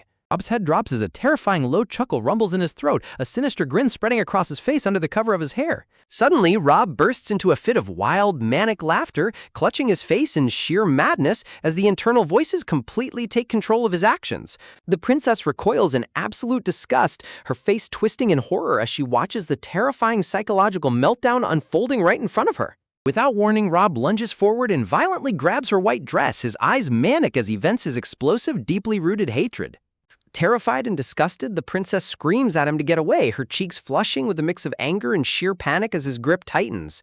But Rob only grins wider, leaning his head against her shoulder as he maniacally mutters that without people like her to hate, his entire existence would be completely meaningless. His bloodshot, hollow eyes lock onto her with a terrifying intensity, leaving the princess completely trapped as the ticking time bomb of his sanity finally detonates. Clutched in the manic grip of her captor, the princess can only watch as Rob completely unravels, his twisted sense of reality shattering as he whispers a bone-chilling confession of his absolute hatred for her very existence. Beneath his weight, the physical pain of her bound knees scraping against the cold, hard stone flares up, but it is nothing compared to the suffocating dread of being trapped alongside a ticking psychological time bomb. From across the dimly lit barn, the furious shouts of their incompetent leader pierce through the heavy air, demanding to know what useless nonsense Rob is babbling about as their tight security begins to completely fall apart. The leader's face twists into a mask of pure, veins-bulging rage as he steps forward, refusing to let an ungrateful brat undermine his absolute authority in front of their captives. Reaching out with a massive, shadow-drenched hand, the boss promises a brutal lesson in gratitude, intending to beat the rebellious subordinate back into submission once and for all. But Rob doesn't flinch. Instead, his bloodshot eye locks onto his commander with a terrifyingly blank, murderous stare, completely devoid of fear or hesitation. A sudden explosive outburst of violence sent shockwaves through the room, forcing the young captives to scream in horror as the internal power struggle finally erupts into outright chaos. Completely surrendered to the violent voices of his past, Rob hacks and slashes in a mindless frenzy of bloodlust, begging for more as his sanity completely dissolves. The leader's arrogant sneer instantly vanishes, replaced by a desperate, agonized scream as he orders his men to step in and put down the rabid beast before it's too late. Screams of agony echo off the wooden walls as Rob tears through his own comrades, his monstrous strength turning the entire warehouse into a horrific, blood-soaked slaughterhouse. Suddenly, the cold, razor-sharp edge of a guard's blade is pressed firmly against Rob's throat, temporarily halting his murderous rampage as the remaining guards try to reclaim control. Surrounded on all sides by an entire squad of heavily armed mercenaries, Rob stands trapped in a deadly cage of steel with multiple blades pointed directly at his neck. The guard sneers behind his mask, demanding to know if Rob has a death wish as he prepares to execute the traitorous brat right then and there. But Rob merely dismisses the threat with a cold, nonchalant shrug, telling them to stop wasting his time with their useless, empty words. With a blindingly fast, merciless slash, Rob cuts down the mercenaries, their desperate cries of pain swallowed by the overwhelming spray of fresh blood. Body after body hits the stone floor with a heavy, sickening thud, signaling the absolute annihilation of the leader's elite guards in a matter of seconds. Calista and the princess stare in absolute paralyzed horror, realizing that the kidnappers aren't just fighting, they are systematically butchering each other in an unholy frenzy. As the thick, copper stench of blood and death fills the air, a deep wave of nausea washes over the princess, the sheer brutality of the unfolding massacre suffocating her senses. Wrapped in the chilling embrace of absolute darkness, she feels smaller and more helpless than ever before, completely surrounded by monsters who kill without a second thought. Tears of terror well up in her eyes as she tries to block out the screams, desperately praying for some miracle to deliver them from this waking nightmare. Above them, the worn wooden beams of the old barn groan and crack under the violent pressure, throwing dust down onto the horrific scene below. Fresh blood slowly drips from the tip of a discarded sword, clattering onto the stone floor to mark the terrifying silence that has suddenly fallen over the room. Before the princess can process the carnage, a weak, ragged gasp draws her attention to Veronica, who is suddenly sweating profusely and struggling to draw a single breath. With a soft cry, Veronica's frail body collapses completely onto the stone floor, her strength entirely spent as a mysterious sudden illness takes hold of her. Trembling violently, the poor girl wheezes out a desperate, barely audible plea for help, her consciousness rapidly slipping away into the cold dark. Clutching her head in agonizing pain, Veronica cries out for her loved ones, her tear-filled eyes wide with a terrifying feverish intensity. Horrified by her companion's sudden collapse, the princess screams Veronica's name, desperately begging her to hang in there as the situation grows impossibly worse. Deep within Veronica's fracturing mind, a strange, dormant essence begins to churn, her tearful eyes suddenly reflecting a bizarre, mystical swirl of crimson and emerald light. Suddenly, a brilliant, glowing pink interface materializes in the air, offering a miraculous, high-stakes choice to save a desperate sinner from the depths of hell. As the celestial prompt pulses with increasing intensity, the fate of everyone in the room hangs in the balance, waiting for an answer that could change everything. But the brutal reality of the physical world instantly snaps back as Rob looms over them, mockingly pointing out how his precious little hostage is trembling in absolute fear. Behind him, the wounded, bleeding leader struggles to his feet, desperately brandishing his sword as he demands Rob kneel and beg for forgiveness before it is too late. Rob slowly turns, his white hair stained with the blood of his comrades, his cold expression carrying the silent promise of immediate, inescapable death. Standing amidst the sickening splatter of crimson, Rob mockingly laughs at the leader's foolish pride, sneering at how he continues to hold his head high despite his pathetic weakness. Terrified by the chilling void in Rob's eyes, the leader backs away in complete horror, stammering in disbelief as he realizes he is dealing with a complete monster. Without warning, a sharp, clean strike slices through the air, cutting the thick ropes binding the girls. The heavy ropes fall uselessly to the floor, freeing the terrified princesses as their unpredictable captor suddenly changes the rules of the game. Looking down with absolute indifference, Rob mutters that whether they are tied up or set free makes absolutely no difference to a predator like him. He looks down at the collapsed, gasping Saintess with a look of pure disgust, mocking her complete lack of grace and her pathetic, fragile weakness. As he stares closer at Veronica's sweating face, his eyes narrow in sudden confusion, sensing an incredibly strange, foreign energy swirling beneath her surface. Suddenly, Veronica's eyes snap open, burning with a brilliant, supernatural emerald flame that instantly shatters the heavy darkness of the room. A flood of deep, comforting memories washes over her soul, the gentle, loving voices of her past reminding her of who she is meant to be. Even as thorny chains of pain try to bind her spirit, the core of her destiny echoes clearly, commanding her to embrace the frailty of humanity with all her heart. Reaching her glowing hand toward the heavens, Veronica channels a raw, celestial power, her voice whispering a desperate plea for salvation. Tears stream down her flushed cheeks as she cries out to the heavens, begging for the mindless slaughter and bloodshed to finally come to an end. Offering her own soul as a vessel of absolute forgiveness, she prays that even the worst sinners in this dark room might find mercy and peace. In an instant, a massive, towering pillar of blinding green divine light explodes from her body, tearing through the roof and illuminating the entire night sky. Rob is violently thrown back, coughing as the holy aura overwhelms his senses, while the princess watches in stunned, jaw-dropping disbelief at the impossible miracle unfolding before her. Standing bathed in the brilliant, glittering light of a goddess, Veronica's frail form is completely transformed, radiating a majestic, breathtaking power that defies all logic. The princess's mind reels in absolute shock, realizing that the Saintess' legendary divine power has awakened far too early, plunging them into a beautiful yet terrifyingly unpredictable new reality. Suddenly, a cold, cosmic realization pierces through Calista's mind, making her feel as if having the detached, omniscient perspective of a god gives her absolute control over this chaotic world. Yet that fleeting sense of power quickly dissolves into an icy dread, only proving that the few stable truths she clings to are actively slipping away into the darkness. Her mind reels as the sight of a bleeding youth collapsing before her eyes drives home a terrifying reality. This cruel deviation was never supposed to happen. The suffocating stench of death hangs heavy in the air, a brutal warning that there is no easy mode in this tragic story, and that the system itself guarantees no one's survival. Every single life in this room is terrifyingly real, stripped of any safety net as a desperate voice suddenly screams out her name to shatter her paralyzed trance. Emerging from the gloom, her mysterious cursed companion tenses, his red eyes burning with a wild, desperate resolve to protect her at all costs. Instantly, the system interface flashes with a prompt, rewarding her novel perspective of the world while temporarily disabling numeric visibility as a major shift begins. A harsh command cuts through the panic, urging Calista to snap out of her fear, find a weapon, and brace herself for the incoming onslaught. Her mind frantically recalibrates as she is reminded of her past combat training. There are no noble knights coming to save them this time. They are entirely on their own. Across the room, her companion draws his brilliant sword as the enemy begins chanting a dark spell, releasing ferocious, bloodthirsty hounds from their heavy cages. With trembling fingers, Calista grips the only tool she can find, a rotting, useless wooden training sword that offers practically no protection against the approaching slaughter. She gasps for breath, realizing with bitter irony that she is expected to fight for her life with a mere wooden toy while real monsters bare their fangs. Standing defenseless in the shadows, she feels the sheer absurdity of her situation wash over her, a cruel joke in a world that demands real blood. Without warning, a monstrous hound lunges from the dark, its gaping jaws dripping with saliva as it aims straight for her throat. With blinding speed, her companion swings his blade, a clean arc of steel slicing through the beast in a spectacular spray of dark blood. The beast collapses with a heavy thud, painting the wooden walls of their prison in a fresh, sickening crimson, but the danger is far from over. Watching the gruesome scene unfold, Veronica's heart pounds against her ribs, her mind fracturing further with every horrific death she witnesses. Calista shivers as a horrifying realization sinks in. She is actually growing numb and accustomed to the relentless cycle of violence around her. Inside her mind, a suffocating dark presence begins to swell, drowning out her senses as she begs to escape this waking nightmare. A sinister, booming voice echoes in her consciousness, whispering that the world will take everything from her unless she slaughters every last threat in her path.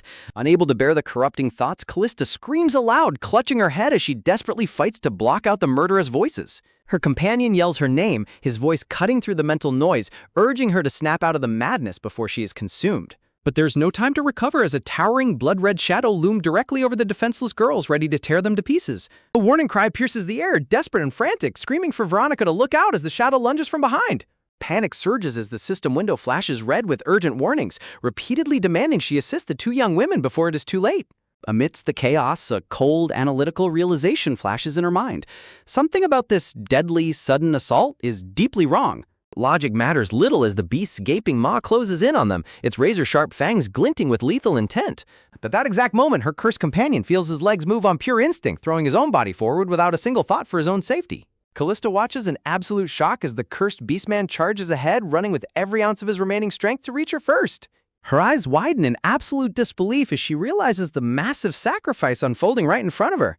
In the reflection of her tearful eyes, the image of his selfless charge burns itself into her soul forever. He reaches out, his hand desperate and firm, unable to tolerate even a split second of her being in mortal danger. Instantly, a system chime announces a successful rescue, unlocking a secret item and boosting Veronica's favorability to the maximum limit. She collapses onto him, clutching his heavy, bleeding form as she fervently prays to any god that will listen to spare his life. In her desperate gaze, a new fiery determination begins to kindle, banishing the helpless fear that had paralyzed her. She presses close to him, feeling his shallow, ragged breaths as the heat of his feverish body begins to fade into a terrifying cold. The sheer violence of the clash leaves the floor painted in deep crimson, a brutal reminder of the sacrifice made to keep her alive. Through his blood-flecked lips, the wounded companion exhales a faint, barely audible sound, his consciousness rapidly slipping away. With blood staining her face, Calista holds him tight, refusing to let him drift into the eternal dark as tears stream down her cheeks. As his faint whisper of her name fades, a soft, mystical light begins to bloom in the darkness, offering a tiny, fragile glimmer of hope. Outside, a torrential downpour begins to rage, washing over the grim reality of their desperate, narrow escape from the slaughterhouse. The storm roars with relentless fury, mirroring the chaotic tempest that has completely upended their lives in a single bloody night. Days later, the scene shifts to a grand, snow-covered mansion standing solitary against the frozen, howling winter winds. Inside a quiet, dimly lit chamber, her savior lies completely wrapped in heavy white bandages, his raging fever finally beginning to break. Calista sits vigil by his bedside, her heart heavy with anxiety as the attending priest finished administering his holy treatment.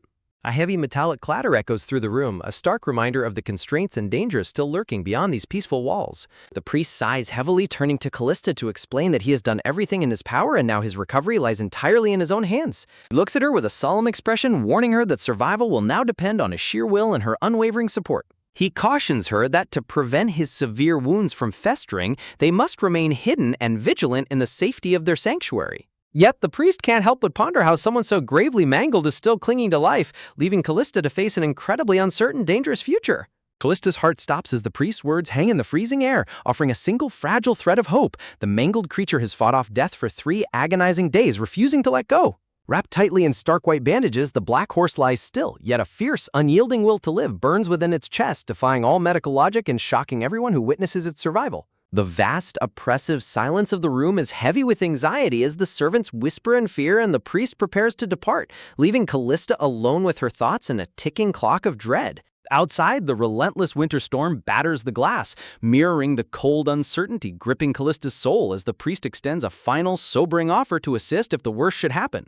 She watches him go with a hardened gaze, sensing the heavy secrets he hides behind his polite facade, leaving her to bear the suffocating weight of an unspoken truth entirely on her own. Little does she know the gates of the Holy Temple have been abruptly shut, sealed off from the public as dark, manipulative forces begin to gather behind closed doors.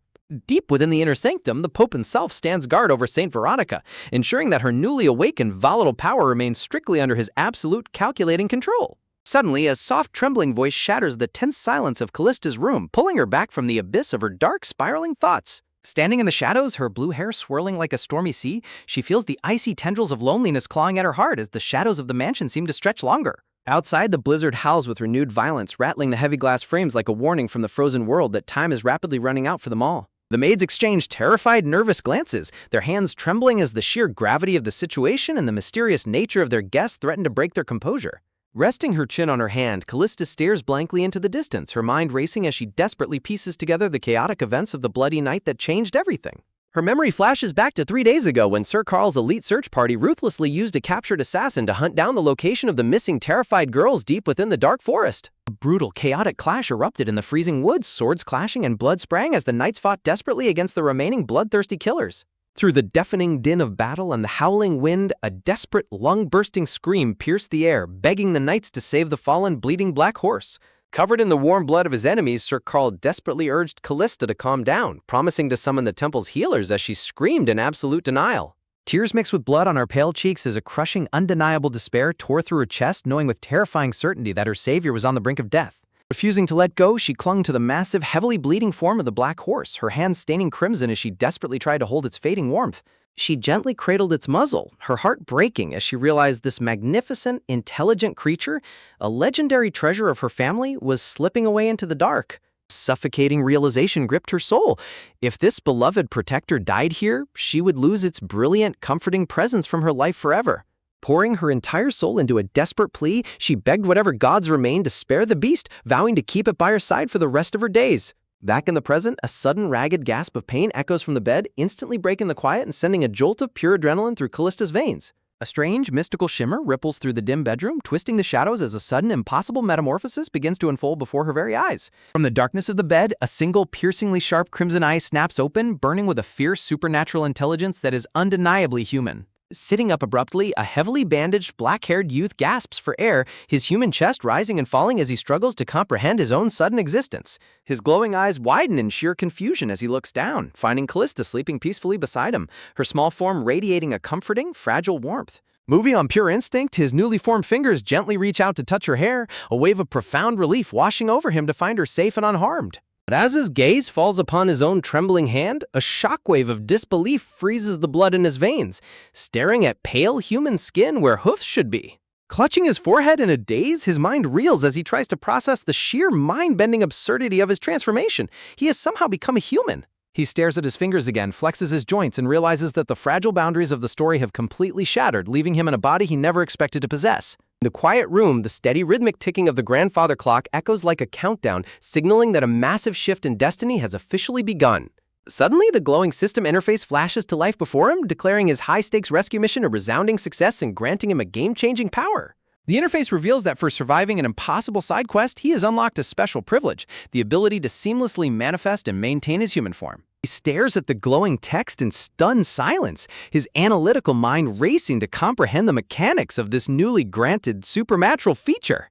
The system chimes again, confirming that since he is now human, any of his actions previously deemed out of character as a foal are completely nullified, freeing him from the story's rigid constraints. A wild, exhilarating realization surges through his soul. He is no longer bound by the system's strict rules, opening up a future of absolute, unpredictable freedom. Best of all, his newly acquired human taste buds flare with a desperate, burning craving for real food. Finally, he can eat unlimited, juicy grilled meat instead of grass. Yet, just 5 minutes into his new life, the sheer exhaustion of his massive transformation hits him like a tidal wave, leaving him feeling completely drained and slumped over. Looking down at his muscular, battle-tested new physique, he marvels at the fact that he was supposed to be stuck as a helpless horse until the very end of the novel. His thoughts are suddenly cut short as he senses a soft movement beside him, his red eyes narrowing as he focuses on the sleeping girl once more. Calista lies curled up under the heavy blankets, her breathing soft and shallow, looking entirely defenseless in the pale shimmering moonlight. Leaning closer, his hand presses into the soft mattress, the faint squeak of the bedsheet sounding incredibly loud in the dead of night. Hovering over her like a dark guardian, he watches her sleep, the sheer absurdity of their bizarre connection wrapping around them both.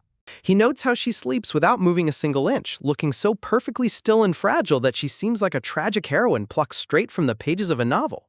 Relief washes over him to see her alive, yet his chest tightens as he notices the dry, cracked frostbite staining her face, a brutal reminder of the frozen hell she endured to save him. He remembers the blinding instinct that drove him to charge into the slaughter to protect her, willing to tear his own body apart just to keep her from waiting for death. Staring at her small, fragile face, a deep, lingering question echoes in his mind. Is this incredibly mature, calculating soul truly just an 8-year-old girl? He sits back up, his long black hair cascading over his shoulders as the heavy weight of his new reality and his unspoken feelings settle over him. Looking up at the shimmering chandelier, he tries to shake off the strange warmth in his chest, desperately telling himself that his devotion is purely logical. Narrowing his crimson eyes, he convinces himself that he is only following the main storyline, yet the fiery resolve burning in his heart suggests a far more dangerous truth. Looking down at her peaceful, sleeping face, his heart aches at the sight of the dry, raw frostbite marring her pale skin. The physical toll of the brutal winter she braved to save him still stings with agonizing clarity. He reaches out a trembling, newly formed hand, whispering a silent, desperate prayer that her beautiful face won't be left with any permanent scars from that frozen nightmare. Even battered and exhausted, her gentle beauty shines through the darkness, anchoring his chaotic thoughts to the reality of his miraculous survival. Touching her softly, he finds himself wondering what kind of radiant woman she will become when she comes of age, or on the day she finally stands at the altar. Yet a shadow of dread passes over his mind as he realizes her future is a blank slate, and he cannot let her fall back into the tragic fate of the novel's original Calista. Locking his gaze onto her, a fierce protective fire ignites within his soul, making a silent, unyielding vow to guide her toward a beautiful, peaceful ending at any cost. He gently clasps her tiny, fragile hand in his own, sealing an unspoken oath to stand by her side as her ultimate shield. Slowly pulling away, he lets out a quiet sigh as her rhythmic breathing fills the quiet room, leaving him to process the impossible weight of his sudden humanity. Hovering over her one last time, he begs her to heal quickly, the sheer exhaustion of his massive transformation finally pulling him back into the shadows of sleep. Suddenly, deep within the realm of her subconscious, Callista's eyes snap open as she is thrust into a cold, unfamiliar void. She looks around in sheer confusion, finding herself floating through a dark, surreal corridor that looks nothing like the safety of her mansion bedroom. Jagged shards of glass drift lazily through the air like frozen stars, fracturing the reality around her as she realizes she is completely weightless in this bizarre waking dream. A massive, ornate mirror catches her eye in the distance, pulling her forward with an ominous magnetic force that sets her heart racing. Stepping closer to the glittering glass, she feels a strange electric pull, desperate to uncover what secrets this dreamscape is hiding from her. Her breath catches in her throat as the mirror reveals a startling reflection, not of herself, but of her beloved black horse lying still and wrapped in bandages. Terror surges through her veins as she realizes she must wake up and return to her room immediately, sensing that her savior is in gravest danger. Before she can turn back, the dreamscape violently warps, sending her spiraling out of control as the floor beneath her dissolves. She falls backward into the freezing dark, the shattering pieces of her reality twisting and swirling around her like a vortex of absolute despair. She comes face to face with a distorted reflection of herself, a haunting reminder of the dark, tragic path she is fighting so desperately to rewrite. Horrified, she screams for help as shadowy skeletal hands reach up from the abyss below, clawing at her dress and dragging her deeper into the dark. The freezing hands envelope her completely, pulling her into a suffocating pitch-black silence that threatens to swallow her soul forever. Just as she begins to drown in the darkness, a warm, resonant voice echoes through the void, wrapping her in a gentle comfort that instantly shatters the nightmare. With a sudden, gasping breath, Calista sits bolt upright in her bed, the bright morning light flooding her eyes as she escapes the clutches of the terrifying dream. She blinks against the sudden glare, startled to find the familiar face of her maid standing beside her bed, offering a gentle, surprised greeting. Rubbing her eyes, Calista mutters that she must have slept far too deeply, only for the maid to urge her to get ready immediately because her parents are waiting to have breakfast in her room. Calista's heart skips a beat as she tries to process the sudden news, wondering when on earth her parents could have arrived back at the estate. But her confusion turns to utter disbelief when the maid casually mentions seeing the legendary black horse leap right off the bed the moment she walked in. The maid shivers in amazement, explaining that despite the beast's horrific, life-threatening wounds, it began jumping around as if it had miraculously and fully recovered overnight.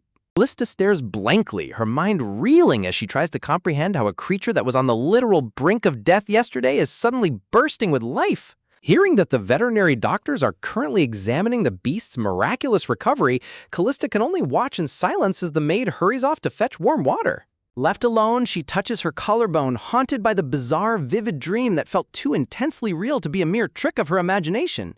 She remembers the terrifying mirror and her dual self, feeling a deep, instinctual warning that her destiny is shifting in ways she cannot yet foresee. In the shadows of her mind, she recalls a desperate voice begging her not to go, calling out to her with a raw, heartbreaking desperation. She remembers reaching out into the dark, screaming that whatever was slipping away belonged to her, refusing to let go of her lifeline. She recalls the distinct sensation of fingers locking tightly with hers, a powerful, comforting grip that refused to let her drown in the abyss. Looking down at her trembling palm, she whispers to herself, desperately wondering if the sensation of holding someone's warm hand was just a figment of her imagination. Snuggling back into her sheets, her eyes widen as a familiar, comforting scent washes over her, a scent that shouldn't belong to a horse. Her thoughts are cut short as a mouth-watering aroma fills the room, signaling the arrival of a lavish, hot breakfast prepared just for her. Dressed in a beautiful gown, Calista steps out to greet her parents, her heart swelling with a mixture of relief and anxiety at their sudden presence. Across the room, her father and mother sit quietly, their faces carrying the quiet, heavy burden of the dangerous secret they all share. Apologizing for making them wait, she is quickly ushered to the empty chair by her mother, who urges her to sit down and warm herself. Calista sits, her curious eyes scanning the setup as she questions why they are having breakfast in her bedroom instead of the formal dining hall. Coughing softly, her father explains that the doctor strictly insisted she avoid the cold hallways as her fragile body still desperately needs rest and warmth. Her mother nods in agreement, gently reminding her that shielding her from the biting winter air is their absolute priority right now. She coaxes Calista to try the hot, nutritious soup, promising that it is packed with ingredients to restore her drained strength. Though Calista points out that dragging an entire dining table into her bedroom is a bit excessive, her parents insist that her recovery is the only thing that matters.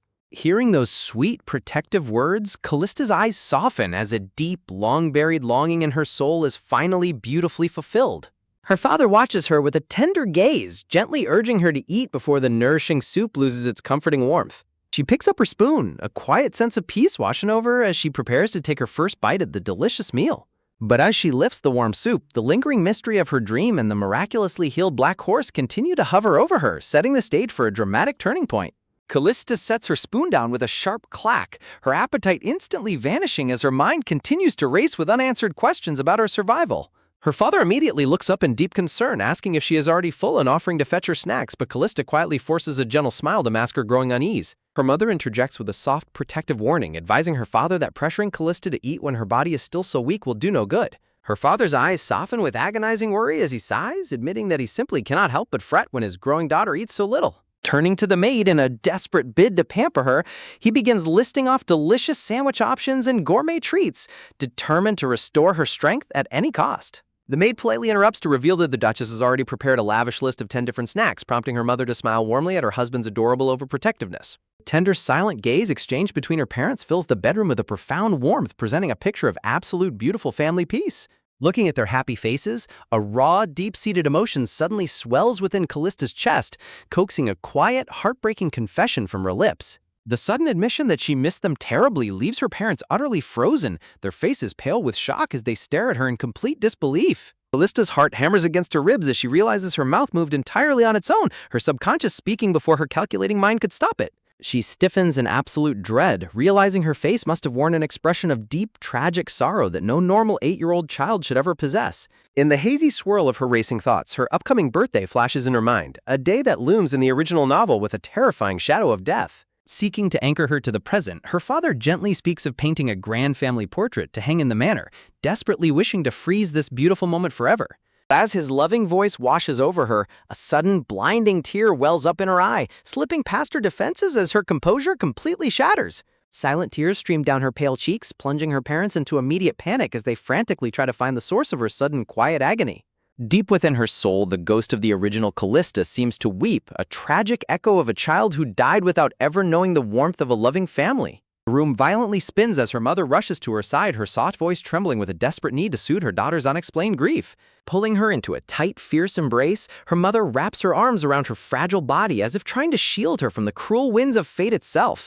Her mother whispers a gentle question, wondering if she truly missed them that much, her unconditional love striking Calista like a physical blow. Crashing through her cold, analytical barriers, Calista buries her face in her mother's shoulder, weeping uncontrollably as the heavy burden of her past life finally boils over. Her father instantly wraps his strong arms around them both, pulling his wife and daughter into a protective circle of absolute, unconditional warmth. As they hold her close and beg her not to cry, Calista realizes she is no longer a lonely soul trapped in a tragic story. She is a beloved daughter with a family to protect. The afternoon sun slowly ticks away, leaving the quiet chamber filled with the powerful, healing residue of their emotional breakthrough. Later, lying flat on her back on the soft mattress, Calista stares blankly at the ceiling, her mind completely exhausted by the sheer intensity of her raw vulnerability. She realizes that the terrifying dream at dawn must have stripped away her emotional armor, leaving her temporarily defenseless against her parents' love. She tightly clasps her hands together, a dark shiver running down her spine as she wonders if her dream was a warning of a looming, inescapable tragedy. She remembers the heartbreaking worry in her parents' eyes, their voices shaking as they questioned why their little girl looked so profoundly miserable. But remembering their beautiful, bright smiles, a fierce, unyielding resolve solidifies within her chest. She will not let them meet a tragic end. Her golden eyes narrow with a dangerous, calculating light, ready to manipulate the very fabric of reality to keep them safe.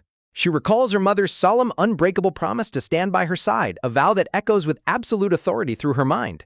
Because she knows the prestigious Hawkins family never breaks their word, and she intends to hold them to that sacred oath at any cost. She closes her eyes, sealing a desperate, quiet vow in her heart to stand as their ultimate protector against the dark fate of the original novel. In her heart, she swears that she will never let anything tear her beautiful newfound family apart again, no matter what horrors await. Shaking off the lingering traces of her vulnerability, she focuses her mind on the next phase of her plan, ready to confront the mysteries left behind. Suddenly, a sharp, crisp knock at her chamber door shatters the heavy silence, instantly putting her on high alert. Sitting up in bed, Callista's eyes widen in anticipation as she realizes the person on the other side might hold the key to her savior's miraculous recovery. The maid slides the door open, politely asking if she should permit the veterinary doctor to enter for his formal report. Calista commands her to let him in, her heart racing as she prepares to interrogate the man who witnessed the impossible black beast up close. The door opens to reveal the grand sunlit parlor, setting the stage for a tense confrontation that will test her limits. The veterinarian takes a seat opposite her, the heavy silence between them crackling with an undercurrent of mutual suspicion. Wasting no time, Calista coldly announces that she has 3 highly specific questions, and she has already deduced the answer to the first. The doctor nervously adjusts his glasses, offering a polite but strained nod as he prepares to face the terrifyingly sharp gaze of the young lady. She demands to know exactly how her beloved black horse ended up at the city festival on the fateful day of the tragic incident. The doctor begins his explanation, recounting a convenient theory from the stable boys about the beast accidentally wandering into a supply wagon and getting trapped. Calista closes her eyes, her voice dripping with pure, icy skepticism as she asks if he truly expects her to believe such a ridiculous coincidence. When he insists that it is the absolute truth, Callista's gaze snaps open, a dangerous electric tension filling the air as she prepares her next strike. She leans forward, demanding to know why his official report was so staggeringly empty, deliberately withholding crucial life-or-death details from her family. The doctor's hand begins to tremble violently, the dark tea sloshing against the gold rim of his cup as his polished composure begins to fracture. Under her intense, piercing gaze, the seasoned doctor realizes with sheer horror that the small child sitting before him is far more dangerous than any adult he has ever faced. Frantically trying to salvage his lie, he insists he would never dare insult the esteemed Hawkins family with a careless report, yet the sheer panic in his eyes suggests his deepest secrets are about to be violently laid bare. Calista leans in close, her voice dropping to a dangerous whisper as she mentions his legendary reputation across the Empire. Her sharp golden eyes lock onto him, demanding to know if those grand titles of his are merely an overblown exaggeration to mask his secrets. Sweating under her intense scrutiny, the veterinarian quickly defends his title, desperately insisting his expertise with beasts is absolutely genuine. Calista glances toward the window, calmly reminding him that the prestigious Hawkins family only puts their faith in cold, verifiable facts. She pauses, letting a heavy, suffocating silence fill the room as she prepares to extract the true story behind her healed horse. When the doctor warns her that the truth sounds entirely too absurd to believe, she merely smiles, urging him to speak anyway. She rests a finger against her chin, her brilliant mind already analyzing every possibility before he can even finish his sentence. As the final details of his bizarre explanation settle in the quiet parlor, Calista declares with icy confidence that all her questions have been answered. Later that night, a brilliant, glowing full moon rises high into the starry sky, casting an eerie light over the sprawling estate. Light snow begins to drift over the silent, grand manor, completely unaware of the shocking, supernatural secret about to unfold within its walls. Deep within the pitch-black bedroom, a sudden, heavy rustle breaks the silence as something massive stirs beneath the thick blankets. A pale human hand suddenly shoots out, desperately clutching the sheets as a wave of sheer panic courses through the mysterious intruder. Wide, crimson eyes snap open in absolute horror as the entity realizes they no longer possess the hooves of a beast. Staring down at their own pale body, the shock is overwhelming. The magical transformation has suddenly reversed itself overnight. He turns his head slowly, freezing in pure terror as he realizes he is lying directly next to the soundly sleeping young lady of the house. Heart hammering in his chest, he cautiously reaches out to check on her, praying desperately that she will not wake up and discover his true form. His intense, red-pink gaze lingers on her face for a split second too long, caught in a dangerous trance of fear and curiosity. Realizing they are dangerously close to being caught, panic takes over, screaming at him to flee this room before a single sound ruins everything. With a muffled thud, he scrambles out of the bed, desperately trying to move without making a single sound in the darkness. Wrapped tightly in a white bedsheet, he stands frozen by the mirror, casting one last, anxious glance back at the bed. Seeing Calista shiver and turn in her sleep, he lets out a quiet sigh of relief, thankful that her exhaustion has kept her fast asleep. Moving with comical tiptoeing speed, the mysterious intruder sneaks toward the door, draped in the white sheet like a ghost in the night. His bare foot softly touches the cold floor, each step a high-stakes gamble against being caught by the manor's guards. He glides towards safety, his long black hair trailing behind him as he prepares to vanish into the shadows once and for all. Just hours prior, they had been lying side by side, their quiet breathing filling the room in a bizarre display of peaceful coexistence.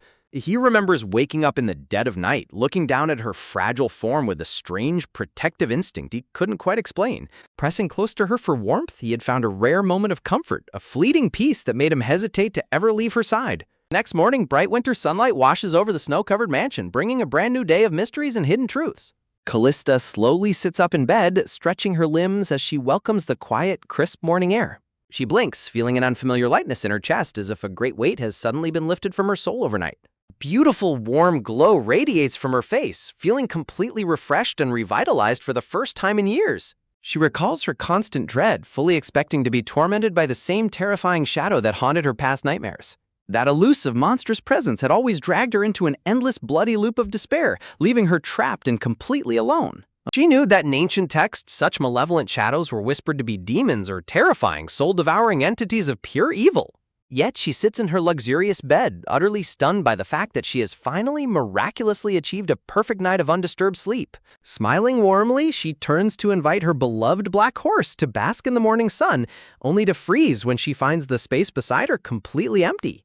She looks around in utter confusion, her mind racing as she realizes the beast has vanished from her bed without a trace. But as she scans the bedroom, her eyes land on the massive black horse, curled up peacefully on the floor directly in front of the warm fireplace. The beast lets out a soft, contented sigh in his sleep, looking entirely too comfortable to care about anything else in the world.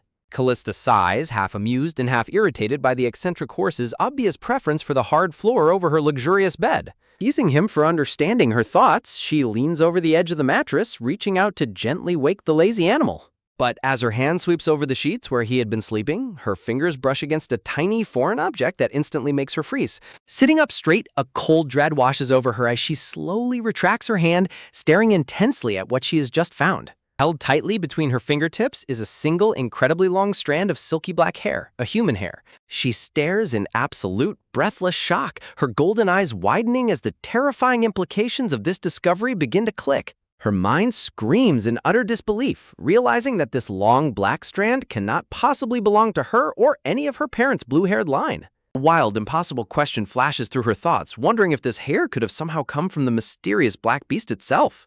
She looks back at the sleeping horse, her suspicions skyrocketing as she tries to reconcile the innocent animal with the clues left behind. Suddenly, the horse wakes up with a loud, energetic stretch, completely cured of his life-threatening injuries as if by some dark miracle.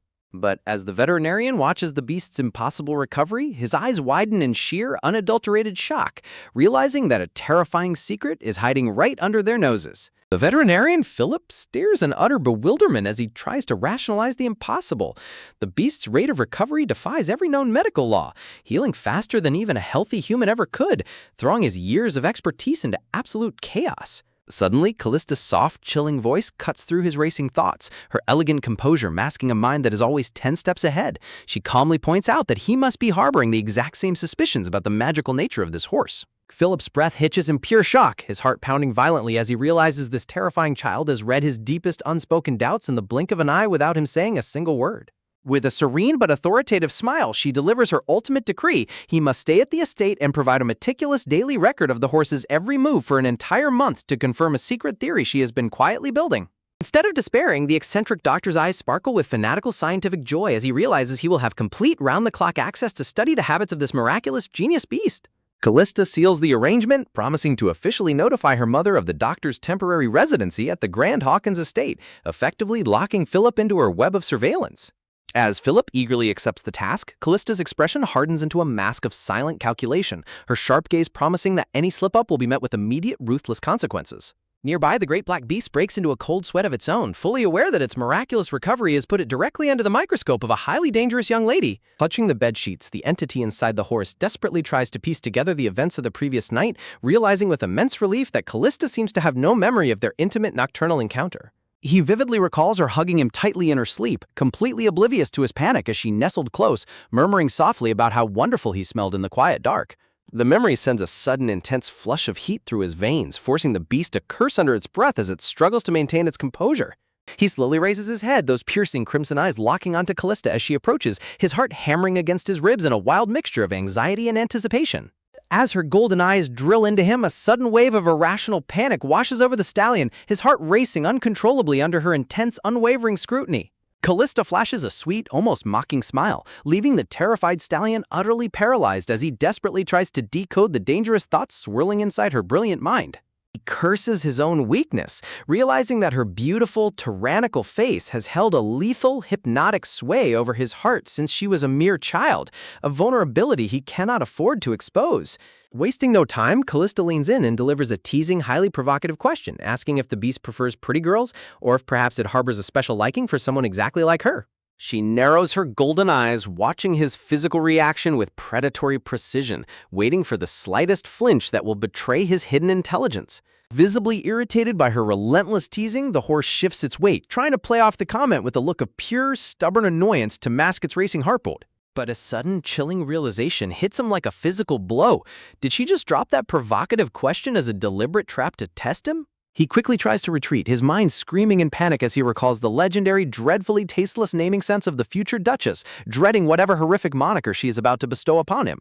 Before he can even take a step back, Callista's pale hand shoots forward with shocking speed, firmly grasping the horse's cheek in a tight, unyielding grip. The stallion's eye swells in absolute shock and confusion, completely caught off guard by her sudden physical boldness. He desperately tries to pull away, but she commands him to stay absolutely still, her soft voice carrying a terrifying weight of absolute authority that freezes him in his tracks. Her golden eyes soften as she looks deep into his gaze, creating an intensely intimate silence that seems to stretch on for an eternity. Her focus sharpens, locking onto his soul with a powerful, hypnotic intensity that makes it impossible for him to look away. His brilliant red eye reflects her image, trapped in a dangerous dance of secrets and unspoken desires that threatens to shatter both of their pretenses. Unable to resist any longer, the stallion slowly closes his eyes, yielding to her touch as a deep, trembling sigh escapes his chest. With absolute finality, she whispers a single, powerful name directly into his ear: Cole. She leans in closer, resting her cheek against his snout as she issues a quiet, binding command that will change his destiny forever. Outside, the quiet winter wind sweeps over the snow-covered estate, carrying the weight of her cold, possessive warning. If he ever gets hurt again, he will no longer be worthy of standing by her side. Her words are cold, sharp, and laced with absolute authority, declaring that if he ever allows himself to be injured or weakened again, he will instantly lose the privilege of being her partner. Yet, as the name Cole echoes in his mind, it summons a fleeting, magical vision of a mysterious woman from his past, binding his beastly soul to her in a way he cannot comprehend. This simple act of naming him carries a monumental weight, forging a supernatural contract between the young tyrant and the legendary beast. A sudden, brilliant flash of blue light erupts in his consciousness, cementing his new title as the tyrant's loyal steed and triggering a staggering, involuntary spike in his affection for her. He reels back in sheer disbelief, his mind screaming in protest at the system's outrageous new title and the embarrassing, massive surge of raw affection he is suddenly forced to feel. Silently fumes in exasperation, completely unable to comprehend why this incredibly cheeky, tyrannical little girl has such a devastating effect on his pride. Bursting with a sudden, overwhelming surge of nervous energy, the magnificent stallion kicks up a flurry of snow as he bolts blindly out of the courtyard, startling the manor's servants. He can still feel the ghost of her soft, ticklish touch against his snout, a memory so incredibly intense that his heart threatens to literally burst from his chest. Philip watches from the veranda, sipping his warm tea in amusement as the black beast sprints past like a wild hurricane, looking far more lively than any normal horse has a right to be. The energetic assistant stable boys Phil and Bill cheer enthusiastically at the stallion's breathtaking display of raw 100-horsepower speed and power. Philip adjusts his glasses with a calculating grin, quietly congratulating himself for hiring these simple-minded brothers to act as his unwitting eyes and ears in monitoring the beast's bizarre habits. But his confidence quickly crumbles when the boys begin gushing over the horse's cute new name, leaving the distinguished doctor wondering if he made a massive mistake trusting these fools. Deep down, Philip knows this is no ordinary beast. He is destined to become the legendary, untouchable master of horses, leading the front lines of empire-shattering wars. The revelation that their beloved, energetic stallion is destined to plunge headfirst into a brutal, blood-soaked war leaves the young stable boys utterly speechless with dread. The older brother quickly snaps back, passionately arguing that a rare, titled beast of this caliber is legally bound to accompany the future duchess to the battlefield, no matter the danger. Philip listens intently, realizing that the boy's simple logic holds a terrifying truth. The fates of the young lady and this monstrous beast are irreversibly bound by destiny. Suddenly, one of the brothers produces a massive raw slab of meat, shouting in utter confusion about how a supposedly herbivorous animal could possibly be craving raw flesh like a predator. He insists that he caught the horse red-handed, pleading with the doctor to believe his seemingly absurd claim that the stallion has been actively hunting for meat. He describes the shocking scene of the magnificent black stallion chewing on a raw bone with perfect human-like composure, leaving them all in a state of absolute breathless disbelief. Philip raises a single gloved hand to silence them, a dark, knowing glint flashing behind his glasses as he prepares to expose the final, horrifying truth he has uncovered about the horse's true identity. Cole suddenly halts mid-stride, his sharp, crimson eyes narrowing as a cold premonition washes over him. This is no ordinary run. Something is deeply wrong. His body shows absolutely zero signs of fatigue, his boundless endurance defying every natural law of this world. To any ordinary horse, this would be a grueling death march, but Cole's physical vessel is adapting at an impossible rate. The silence of the stables is shattered by the terrifying sound of leather cracking as a pair of cruel, gloved hands tightly grip a heavy taming whip. Out from the shadows steps the secondary stable's most brutal caretaker, a man notorious for breaking the spirits of even the wildest beasts with his sadistic methods. Enraged by Cole's calm, mockingly human gaze, the caretaker flies into a venomous rage, screaming that he will personally beat the arrogance out of this useless horse. He swings the heavy whip with absolute murderous force, aiming a devastating blow designed to scar and break the stallion once and for all. The leather cuts through empty air as Cole vanishes from his path with supernatural ease, leaving the caretaker gasping in sheer disbelief at the impossible dodge. In that split second of movement, Cole feels a brilliant surge of mystical energy ignite within his soul, elevating his physical agility to heights never before seen in a mortal beast. Completely losing his mind, the caretaker unleashes a frantic, desperate storm of whip strikes, but Cole effortlessly dances through the flurry, leaving nothing but a mockery of afterimages in his wake. The caretaker continues to swing blindly, his blows hitting only ghosts as Cole toys with him, showing an infuriating level of physical evasion that borders on the divine. Trembling and utterly exhausted, the cruel old man falls to his knees, his lungs burning as he realizes this sickly horse has completely humiliated his decades of expertise. Nearby, the young assistant stable boys cheer in absolute awe, realizing that Cole is destined to effortlessly seize the coveted title of the young lady's personal steed. Yet, a cool, calculating voice warns them that the path of the personal steed is paved with blood, questioning if Cole is a rising star destined for glory or a falling one bound for destruction. Indeed, the other noble horses in the stable are already collapsing from sheer exhaustion, their weak spirits breaking under the intense pressure of the selection trials. Cole watches their pathetic failure with cold detachment, but deep inside he feels the crushing weight of the destiny he is about to bind himself to. To carry the future Duchess Calista into battle is a privilege reserved only for a legendary beast of unmatched strength and divine intelligence. An ancient sacred law dictates that a warrior must never switch their partner once the fires of war are lit, meaning Cole's soul will be bound to her forever. This is no mere contract. It is a supernatural merger of fates that ensures they will share every victory, every agonizing scar, and perhaps even their final breath. But a terrifying doubt claws at Cole's mind. What if this fragile horse body is simply too weak to withstand the monstrous destiny Calista is carving out? Suddenly, his crimson eye dilates in absolute horror as he realizes the system is forcing a high-stakes mission far before the original storyline was ever meant to begin. He is trapped in a devastating butterfly effect, realizing his very presence has fractured the timeline and set the world on a course of unpredictable chaos. The relentless system demands absolute victory, forcing him to conquer the selection trials and claim first place as the tyrant's personal steed. The stakes are horrifyingly high, with the system warning that failure or rejection will strip him of all progress, resetting his existence to absolute zero and leaving him completely defenseless. A glowing mystical entity materializes in his mind, warning him that the fragile threads of fate are unraveling, threatening to drag the entire empire into ruin. A chilling, silent countdown begins to tick away, leaving Cole with mere seconds to accept the dangerous contract or face a tragic, bloody ending. As the threat of the system fades, winter melts away into a breathtaking spring morning, but the peace of the Grand Hawkins estate is entirely deceptive. High above the manicured gardens, the towering spires of the Hawkins mansion echo with the quiet tension of an empire-defining family. Inside the grand estate, the Duke gazes lovingly at a portrait of Calista as a baby, marveling at how fast his little girl is transforming into a powerful young lady. Yet, clutching his chest, a wave of profound, suffocating anxiety washes over him at the thought of the dangers awaiting her in the noble court. His elegant wife stands beside him, agreeing that their daughter has grown into a breathtaking, formidable young noble capable of commanding the world. But the Duke's face instantly twists into a mask of pure, unadulterated fury as he thinks of the countless predators circling his precious daughter. The Duchess calmly points out that despite Callista's young age, the estate is being absolutely flooded with marriage proposals from foolish, power-hungry lords. Sweating with murderous rage, the Duke vows to brutally slaughter any shameless noble who dares to send their filthy letters to his daughter. He flies into a manic frenzy, aggressively burning the mountain of marriage proposals with torches, cursing them all as persistent, greedy insects. The Duchess can only watch in mild amusement, smiling warmly at her husband's utterly ridiculous, overprotective display of fatherly love. Blushing in deep embarrassment, the powerful Duke quickly clears his throat, desperately trying to regain his dignified composure. But the Duchess's golden gaze suddenly sharpens with maternal concern as she asks the most critical question of the morning. Where exactly is Calista right now? She reminds him that this very afternoon, the young lady must attend the highly anticipated sacred ceremony at the Grand Temple of the Saintess. But Callista's personal chambers are completely empty, the young tyrant having slipped away to play in her own dangerous secret playground. Meanwhile, at the Grand Temple, preparations are underway for the Saintess to unveil her legendary world-shaking holy power before the elite of the empire. A massive sun-drenched cathedral stands ready, a monument of absolute religious authority that will soon host the most powerful figures of the realm. Outside, the sweet scent of blooming white flowers fills the spring air, completely masking the dark political schemes brewing onto the surface.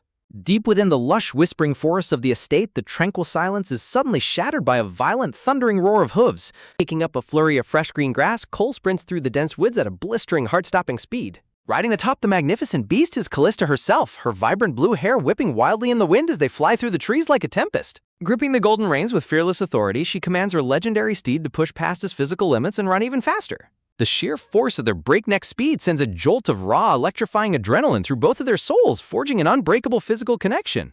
A brilliant, thrilled smile spreads across Calista's beautiful face, completely intoxicated by the unmatched power of the stallion beneath her. She leans forward, playfully teasing Cole by asking if he skipped his breakfast, challenging him to show her the true godlike speed she knows he possesses.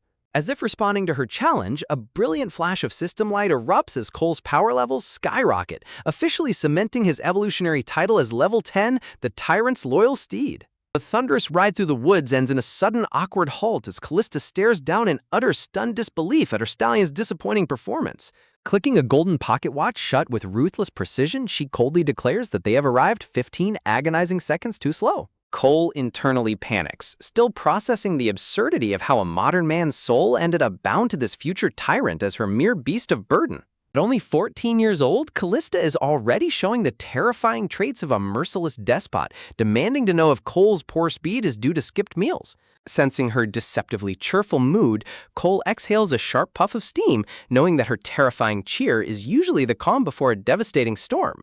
Despite her complaints, his hard work has paid off, officially elevating his status to a level 10 legendary steed destined to carry her dark legacy. He reminds himself of the high-stakes system that brought him here, warning that any failure to protect her would have reset his very soul to absolute zero. As her designated guardian, he is bound to interfere with her descent into villainy, walking a dangerous tightrope where pushing her away will ruin his favorability rating.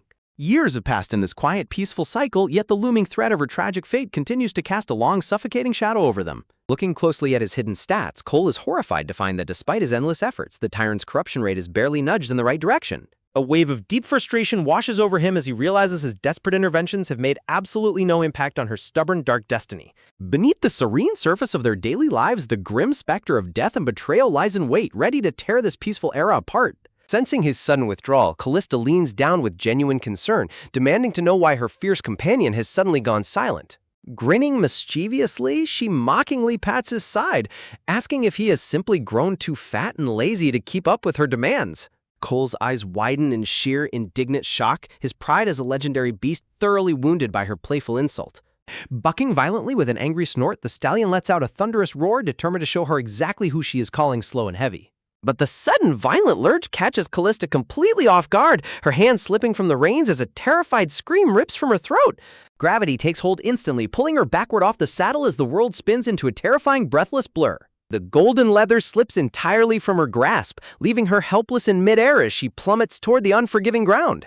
Realizing there is nothing to break her fall, a cold wave of panic washes over Calista as she braces for a devastating impact. Cole's crimson eyes flare with sudden panic as he realizes that letting his precious charge get injured will trigger a catastrophic system failure. Her desperate plea echoes through the silent woods, calling out for her loyal companion to save her from the impending disaster. Forcing his mystical system to its absolute limits, Cole summons his hidden human form, lunging forward with impossible human agility. In a flash of blinding speed, a powerful young man catches the falling girl, shielding her fragile body in a firm, protective embrace. Staring up in breathless shock, Calista gazes into the intense, glowing eyes of her savior, her heart pounding wildly in her chest.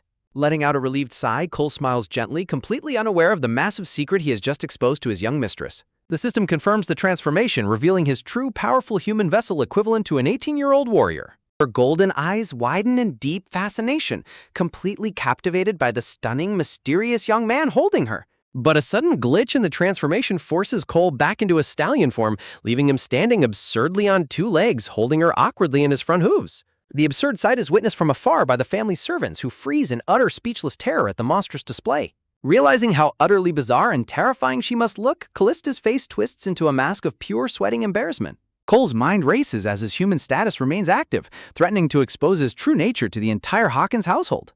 Shivering from a sudden, ominous chill, Calista slowly looks at her standing steed, her suspicion mounting to a dangerous peak. Cole drops her back to the ground, cursing his own heroic instincts as he realizes he has just played right into her suspicious hands. A chilling system alert confirms his worst fears. The future tyrant is now actively observing his highly abnormal supernatural behavior. A cold sweat breaks on Cole's brow as he remembers the system's new tracking rules, realizing he must now tread incredibly carefully under her watchful gaze. In the original tragic timeline, Calista was destined to seize the throne as a ruthless tyrant at the age of 18, driven by absolute vengeance. The catalyst for her bloody descent was the brutal, tragic assassination of her beloved parents, leaving her alone in a cruel, predatory world. But now, through Cole's desperate interventions, the very fabric of the original story has been permanently altered. Because of him, the future tyrant still possesses her most precious treasures, her loving family, alive and well to guide her. Her golden eyes slowly open, filled with a complex, dangerous intelligence that suggests she is already plotting her next move. A flashing status update alerts Cole that he has reached a new level as her trusted companion, but her suspicious gaze never wavers. Standing in the shadows, Calista's cold, analytical stare sends shivers down Cole's spine, hinting that she knows far more than she lets on. With her tyrant corruption rate stubbornly holding at a dangerous level, Cole realizes the path to her redemption is still a long, perilous climb. He knows the absolute truth of the system's warnings. The threat of her dark future is very real, and any slip-up will spell total ruin. Returning to the bustling manor, Calista is immediately surrounded by enthusiastic maids presenting a flurry of beautiful, elegant dresses. Exhausted by the overwhelming attention, the young noble lets out a heavy, dramatic sigh, wishing she could return to the quiet forest. Her sudden, blunt refusal to wear their chosen attire sends the maids into a state of absolute, ghostly panic. Emerging in a stunning, stark white gown that perfectly highlights her budding nobility, Calista commands the room with effortless grace. As her golden eyes flash with a resolute, calculating brilliance, she prepares to step into the dangerous political arena of the Saintess' ceremony. Cole stares at the persistent system window, his heart sinking as he stares at the unyielding negative 49% corruption rate. No matter how desperately he tries to guide Calista away from her dark path, it feels as though the stain on her soul refuses to wash away. The silence between them stretches, heavy and thick with an unspoken dread that leaves Cole feeling deeply unsettled. Something is fundamentally wrong, a cold instinct whispering that his efforts are hitting an invisible, impenetrable wall. He recalls the inescapable truth of the original narrative. A novel never lies to its readers, and its established rules are absolute, written in stone long before his soul was dragged into this world.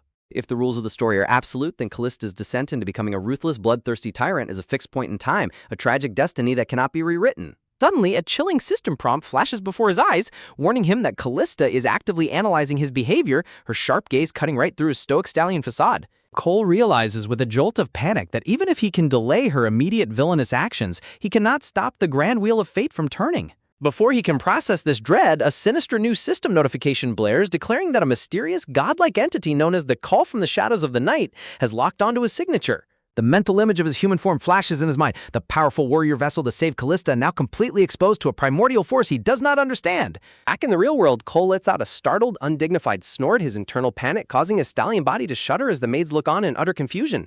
He realizes this unseen entity is not just watching him from afar, it is actively targeting him, treating his legendary steed persona as a mere plaything. Cursing his luck, Cole screams internally at the absolute absurdity of the system mocking his cluelessness, wondering if he really looks like an absolute fool to this bizarre entity. The system's blue light flares again, unlocking a terrifying new function, character perspective number 3, granting him direct access to the hidden thoughts of those around him. The perspective shifts to a dark, arachnid-like web of suspicion, revealing that Callista's distrust of his abnormal behavior is growing rapidly while the mysterious shadow entity watches his every reaction with twisted amusement. Cole racks his brain, trying to remember if the Call from the Shadows of the Night was ever mentioned in the original novel, but his memories return completely blank. This is a wild card that never existed in the original plot. His panic intensifies as the entity mockingly comments on his beastly physique, proving that it knows about his secret ability to transform into a human. With a metaphorical headache pounding in his brain, Cole realizes he is now dealing with a formless, chaotic shadow demon that delights in pulling his strings from the dark. Breaking his train of thought, Calista leans close, her golden eyes sparkling with an innocent, playful mischief as she asks if he is seeing ghosts again. Cole can only offer a sweaty, bewildered look, his horse-like expression perfectly conveying his sheer exhaustion at her sudden teasing. Ignoring his plight, the young lady turns and glides forward with poise, her elegant posture radiating the undisputed dignity of a high-born noble. Pausing near her loyal steed, Calista softly commands that it is time to depart, ready to face the powerful figures awaiting them at the temple. Stepping out of the grand hallways, their rhythmic footsteps echo through the courtyard as the high-stakes journey officially begins. The head butler and the housemaids bow deeply, offering their heartfelt wishes for a safe and prosperous journey to the grand ceremony. Seated inside the lavish carriage, Calista stares out the window, her quiet demeanor masking the sharp, analytical thoughts plotting her next moves in the political arena. Her mother, the Duchess, looks at her with overwhelming pride and maternal warmth, marveling at how beautifully her little blue poppy has grown into a magnificent lady. Meanwhile, at the heart of the empire, the towering, sacred statue of the Saintess stands as a grand monument of divine power and political authority. Back in the carriage, Calista maintains a calm, focused gaze as the rumbling wheels carry them closer to the fateful gathering. The carriage speeds along the mountain paths, kicking up dust as the countdown to the sacred ceremony ticks away. The Duke breaks the silence, pointing out that Calista has been distant from her childhood friend, Saintess Veronica, who has spent the last few years traveling and healing the sick. He explains that Veronica's divine power has captured the hearts of the common folk, elevating her status to an almost legendary level across the provinces. Beneath the surface, the Duke warns that the Pope is secretly orchestrating a grand political play, positioning the Saintess as the guiding light of the empire. The ultimate goal of this holy faction is to secure an engagement between Saintess Veronica and the Crown Prince himself, uniting divine authority with the crown. Such a union would cement the Church's grip on the throne, paving the way for Veronica to ascend as the absolute empress of the realm. Looking intently at his daughter, the Duke smirks, suggesting that this development poses a direct threat to Callista's own destiny and her future standing. Calista lets out a beautiful, mockingly sweet laugh, joking that hearing her father talk makes her feel like she is trapped in a cheap, cliché romance novel. Her sudden, unimpressed reaction leaves both of her parents staring in absolute silent shock, completely unprepared for her total lack of jealousy. The Duchess quickly asks if Calista and the Crown Prince weren't supposed to be getting closer, while the Duke fiercely barks that such rumors are completely false. The Duchess sweats nervously, worrying that a scandalous love triangle might ruin her daughter's reputation, prompting a cold, demonic red gleam to flash in Callista's eyes as she threatens to dock the butler's pay for spreading rumors. The Duke's face twists with explosive rage, completely disgusted by the shameless Crown Prince who dares to act like a flirt and send ridiculous letters to his precious daughter. Gritting her teeth, Calista admits that she wants to strangle the imperial heir himself, though she tries to downplay the letters as normal correspondence between friends. In truth, the Crown Prince is a bizarre, chaotic weirdo, currently sitting in the freezing wilderness on a log, completely oblivious to the trouble he has caused. Calista violently tears one of his letters to shreds, recalling the absolute horror of his graphic, blood-soaked descriptions of battlefields filled with massacres and severed limbs. The Duke fumes, declaring that he must personally demand the Emperor discipline the immature prince for dragging the sole lady of the Hawkins family into disgrace. He snarls that the prince's unstable position as the heir to the throne is entirely due to his childish, reckless behavior on the front lines. The Duchess can only offer a sweating, exhausted sigh as her husband and daughter continue to exchange furious complaints about the imperial family. In the background, the Duke's fiery temper blazes out of control, demanding the shameless prince be beheaded for his absolute audacity. Suddenly, a heavy thud signals their arrival at the magnificent, sun-drenched Grand Cathedral, surrounded by pristine white blooms. The towering columns of the temple reflect beautifully in the still waters, setting a serene yet highly tense stage for the upcoming event. Stepping down from the royal carriage, the Duke gently guides the Duchess onto the sacred grounds with effortless nobility. He offers a warm, reassuring smile to his wife, silently promising to protect their family's dignity in the den of political vipers. Taking a deep breath, Calista steps forward with a look of cold, unwavering resolve, knowing that the curtains are about to rise on the Saintess's highly anticipated, game-changing ceremony. Callista's sharp eyes immediately lock onto a completely unfamiliar face waiting by the carriage, a sudden change in staff that sets off instant alarm bells in her mind. Before she can even voice her suspicion, the nervous voice of the new driver breaks the silence, desperately offering his hand to help the prestigious Duke step down. The young servant stares up at the massive gilded carriage in absolute awe, completely oblivious to the dangerous political undercurrents swirling around him. But the peaceful rustling leaves above do nothing to ease the sudden, suffocating tension that descends upon the courtyard. In a shocking display of sheer beastly attitude, Cole's heavy black hoof stomps directly onto the driver's outstretched hand, leaving the poor servant paralyzed in utter bewilderment.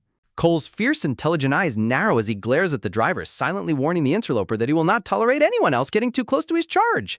The terrifying presence radiating from the massive dark steed is almost too much to bear, forcing everyone in the courtyard to realize this is no ordinary beast. Stepping past the chaotic commotion, Calista gazes up at the colossal, blindingly extravagant temple monument, her mind instantly calculating the sheer scale of the church's influence. Turning back to her loyal companion, she casually waves goodbye and promises to return the moment the grand ceremony concludes, leaving Cole completely baffled by her relaxed attitude. With a playful, mocking grin, Calista lightheartedly delegates Cole's care to her 3 personal maids, treating her giant, terrifying warhorse like a pampered pet. The surrounding servants freeze in absolute horror, struggling to comprehend why a noble lady would treat a massive stallion like an honored guest inside a luxury carriage. Cole can only sweat in silent humiliation, realizing that Callista's bizarre behavior is rapidly fueling the rumors that she has become an extreme, unhinged horse fanatic. Suddenly, an incredibly loud, undignified sneeze echoes from inside the sacred halls, instantly shattering the solemn, holy atmosphere of the temple. Beyond the massive ornate golden doors of the cathedral, a highly anticipated event is about to unfold, one that will determine the fate of the entire empire. With a dramatic flourish, the heavy temple doors swing wide and the Hawkins family steps forward to face the wolves waiting in the holy arena. The breathless whispers of the crowd build to a fever pitch as the announcer proudly declares the entrance of the Empire's one and only divine savior. Clad in immaculate white, the legendary Saintess Veronica Roseroy finally steps forward, her presence instantly commanding the reverence of everyone in the hall. As her massive sweeping train glides across the red carpet, a collective awestruck silence falls over the gathering of high-ranking nobles and commoners alike. The crowd begins to murmur in deep devotion, completely captivated by the angelic aura of the woman who supposedly holds the key to the Empire's salvation. Standing at the grand altar, Veronica raises her hands to the heavens, initiating the sacred prayer that will soon demonstrate her terrifying divine power. With absolute grace, the Saintess declares the commencement of the sacred ceremony, her gentle smile masking the immense political power she wields. A brilliant, blinding golden cross begins to materialize, radiating a warm celestial light that fills the grand cathedral with a sense of divine hope. Sparks of raw heavenly energy cascade through the air, leaving the audience utterly transfixed by the undeniable proof of her miraculous abilities. Approaching a sickly, trembling commoner, Veronica offers a look of pure, maternal warmth, softly whispering a holy blessing that hums with ancient power. Beneath her veil, a brief, calculating gleam flashes in her brilliant eyes, a fleeting hint that her saintly persona might be a carefully crafted weapon of manipulation. With a single gentle touch of her finger, a glowing cross symbol burns brightly onto the young man's forehead, sealing the divine contract of her healing magic. The young man gasps in absolute shock as the pure, warm energy of the heavens surges violently through his fragile, broken body. Falling to the floor, he stares down in tearful disbelief, realizing that his once crippled leg has been completely and miraculously restored. Veronica watches him with an enigmatic, icy composure, her true thoughts hidden behind a veil of flawless, divine serenity. Shocked murmurs erupt through the crowd of onlookers, their skepticism instantly shattered by the undeniable miracle they've just witnessed with their own eyes. The newly healed man weeps openly at her feet, his desperate praise echoing through the cathedral halls as the crowd's devotion reaches a fanatical high. Bathed in a radiant golden halo, Veronica smiles down at her worshippers, fully cementing her status as the undisputed representative of the gods on earth. Watching from the balcony, Callista's golden eyes narrow in deep, cold calculation, refusing to be swayed by the theatrical display of holy magic. She tightly grips her elegant gown, her sharp mind analyzing the dangerous reality of Veronica's overwhelming popularity and the threat it poses to her own family. The Saintess turns slightly, her flawless profile radiating a quiet, dangerous confidence that reveals she knows exactly how much power she holds over the masses. The magnificent altar stands as a towering testament to the Church's absolute authority, a political powerhouse disguised as a house of pure faith. The thundering, majestic notes of the grand organ shake the very foundations of the cathedral, filling the hearts of the faithful with overwhelming awe. As the light of the heavens pours through the stained glass, the crowd rises in unison, their voices joining together in a terrifying chorus of absolute blind devotion. The collective hum of prayers and whispers fills the air, creating a suffocating pressure that forces everyone in the room to bow to the Church's will. To Calista and Cole, however, the horrifying reality of this devotion is clear. The crowd's minds are being subtly bound by a sinister, invisible web of fanaticism. Veronica is no longer just a holy woman. She has successfully established herself as the untouchable divine representative of God himself, making any opposition to her an act of high treason. With her hands clasped in perfect prayer, the Saintess projects an image of absolute innocence, a masterclass in deception that fools everyone but her rivals. Nearby nobles whisper in hushed, desperate tones about the glowing mark on the healed man's head, completely obsessed with the physical proof of her divine favor. The glowing cross on the foreheads of the healed is a permanent visible brand of her absolute ownership, a psychological grip that cannot be broken. Suddenly, Cole's internal system blares a warning. The novel's original heroine has just gained a massive surge in popularity, widening the gap between them even further. Forced to wait outside, Cole is led away by the temple staff, his mind racing as he tries to find a way to counter the Saintess's growing dominance. As he's guided through the courtyard, his sharp ears catch the malicious, hushed whispers of gossiping nobles talking about a scandalous secret affair. Disgusting rumors link Calista, the Saintess, and the Crown Prince in a toxic love triangle, a calculated smear campaign designed to destroy the Hawkins family's reputation. A wave of absolute explosive fury surges through Cole's beastly form as he realizes the sheer malice behind these whispered lies. Gritting his teeth with a savage, red-eyed glare, the legendary steed prepares to unleash hell, refusing to let these cowardly vipers ruin Callista's future. The arrogant noble gestures smoothly, a sickeningly sweet smile plastered across his face as he prepares to drop a social bomb that could shatter dynasties. In the shadows, the crowd eagerly leans in, their faces obscured but their greedy, gossip-hungry ears wide open for any delicious piece of scandal. From the edge of the courtyard, Cole's crimson eyes burn with immediate, icy recognition as he locks onto the smug troublemaker. The schemer giggles, boasting that the secrets he holds are far too juicy to keep to himself, baiting the crowd like a master puppeteer. Standing tall in his lavish crimson coat, he acts as though he is the center of the universe, entirely unaware that a literal beast is mapping out his demise. He boldly declares that he's willing to risk everything to spill these deadly secrets, but only if the price is absolutely right. The surrounding crowd gasps, whispering that only a madman with a death wish would dare peddle such lethal information. Cold sweat rolls down the schemer's temple, his superficial smile twitching as the stakes of his dangerous game begin to rise. Suddenly, Cole's internal system flashes a blinding blue notification identifying this pathetic rat as Ignis Zembrona, disposable lackey from the original novel. The system warning reveals a dark, horrific truth. This insignificant scumbag was the very catalyst who pushed Calista over the edge in the original timeline. A chilling vision flashes in Cole's mind of a blood-drenched Calista, her innocence shattered as she wields a blade, transformed into the Empire's most feared tyrant. Cole grits his teeth, his predatory instincts screaming that he must put an end to this puppet's malicious game before it even begins. Ignis dramatically leans forward, loudly whispering a fabricated toxic lie about the Crown Prince sending steamy love letters to both Calista and the Saintess. The air grows thick as the system confirms the crowd's absolute breathless curiosity, greedily swallowing the bait hook, line, and sinker. Muffled giggles and malicious whispers erupt among the nobles, the poisonous rumors spreading like wildfire through the sacred grounds. Listening to the absurdly dramatic title of the scandal, Cole can only roll his eyes at how incredibly ridiculous and desperate these political schemes are. Ignis basks in the attention, continuing to spin his web of lies while Cole racks his brain, trying to remember where he has seen this pink-haired annoyance before. Deciding he has heard enough, Cole breaks away from his handler, ignoring the frantic stable boy who desperately asks where the giant horse is going. Ignis continues his theatrical performance, completely oblivious until a massive, towering shadow suddenly falls over him, blocking out the sun. Looking up at the colossal dark stallion standing directly in his face, Cole sighs inwardly, confirming that this obnoxious pink-haired fool is indeed his target. Stark system warning blares, indicating that Ignis has instantly grown highly suspicious of the horse's unnervingly intelligent gaze. Cole flares his nostrils, his red eyes boring deep into the schemer's soul with a silent, terrifying promise of absolute violence. Shaking with sudden terror, Ignis stammers, demanding to know why a mere beast is glaring at him with such intense human-like hatred. With a thunderous roar, Cole rears back on his hind legs, his deafening neigh shattering the tense silence of the temple courtyard. Cole's heavy, iron-shod hoof comes crashing down with pinpoint accuracy, crushing Ignis's foot into the stone tiles with a sickening crunch. Without missing a beat, Cole casually delivers a swift, disrespectful kick to the schemer's backside before swaggering away like a boss. Ignis clutches his crushed foot, his face contorting in pure, unadulterated agony as he shrieks in front of the entire gathering of nobles. Howling in pain, he curses the crazy horse, desperately wondering what he could have possibly done to deserve such brutal, targeted animal cruelty. Suddenly, a brutal system notification flashes before Ignis's eyes, declaring that his secret quest to spread the scandal has officially failed, stripping him of his precious points. Ignis stares blankly in utter horror, realizing his entire scheme has been completely ruined by a single unhinged stallion. Cole glances back over his shoulder, a smug, satisfied smirk playing on his beastly face as Ignis's frantic tantrum registers in his system. High above on the grand cathedral balcony, a lone figure in pure white looks down, her serene gaze taking in the sudden commotion below. Cole breathes a sigh of relief, knowing he has successfully nipped the toxic rumors in the bud and protected Callista's name from being dragged through the mud. But his thoughts turn dark as he remembers the original timeline, knowing how easily a child's heart can be scarred and pushed into the deep abyss of malice. Suddenly, the saintly, angelic face of Veronica flashes in his mind, her pure, unblemished beauty harboring secrets of its own.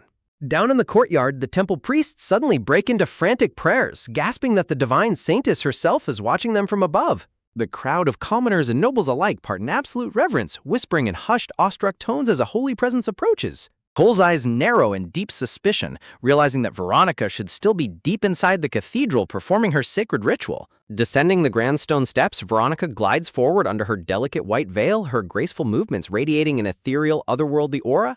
Cole stands frozen, his instincts screaming that something is fundamentally different about the atmosphere as a dangerous flag is suddenly triggered. Through the sheer fabric of her veil, Veronica tilts her head up, her gaze locking directly onto the massive black steed with strange, intense curiosity.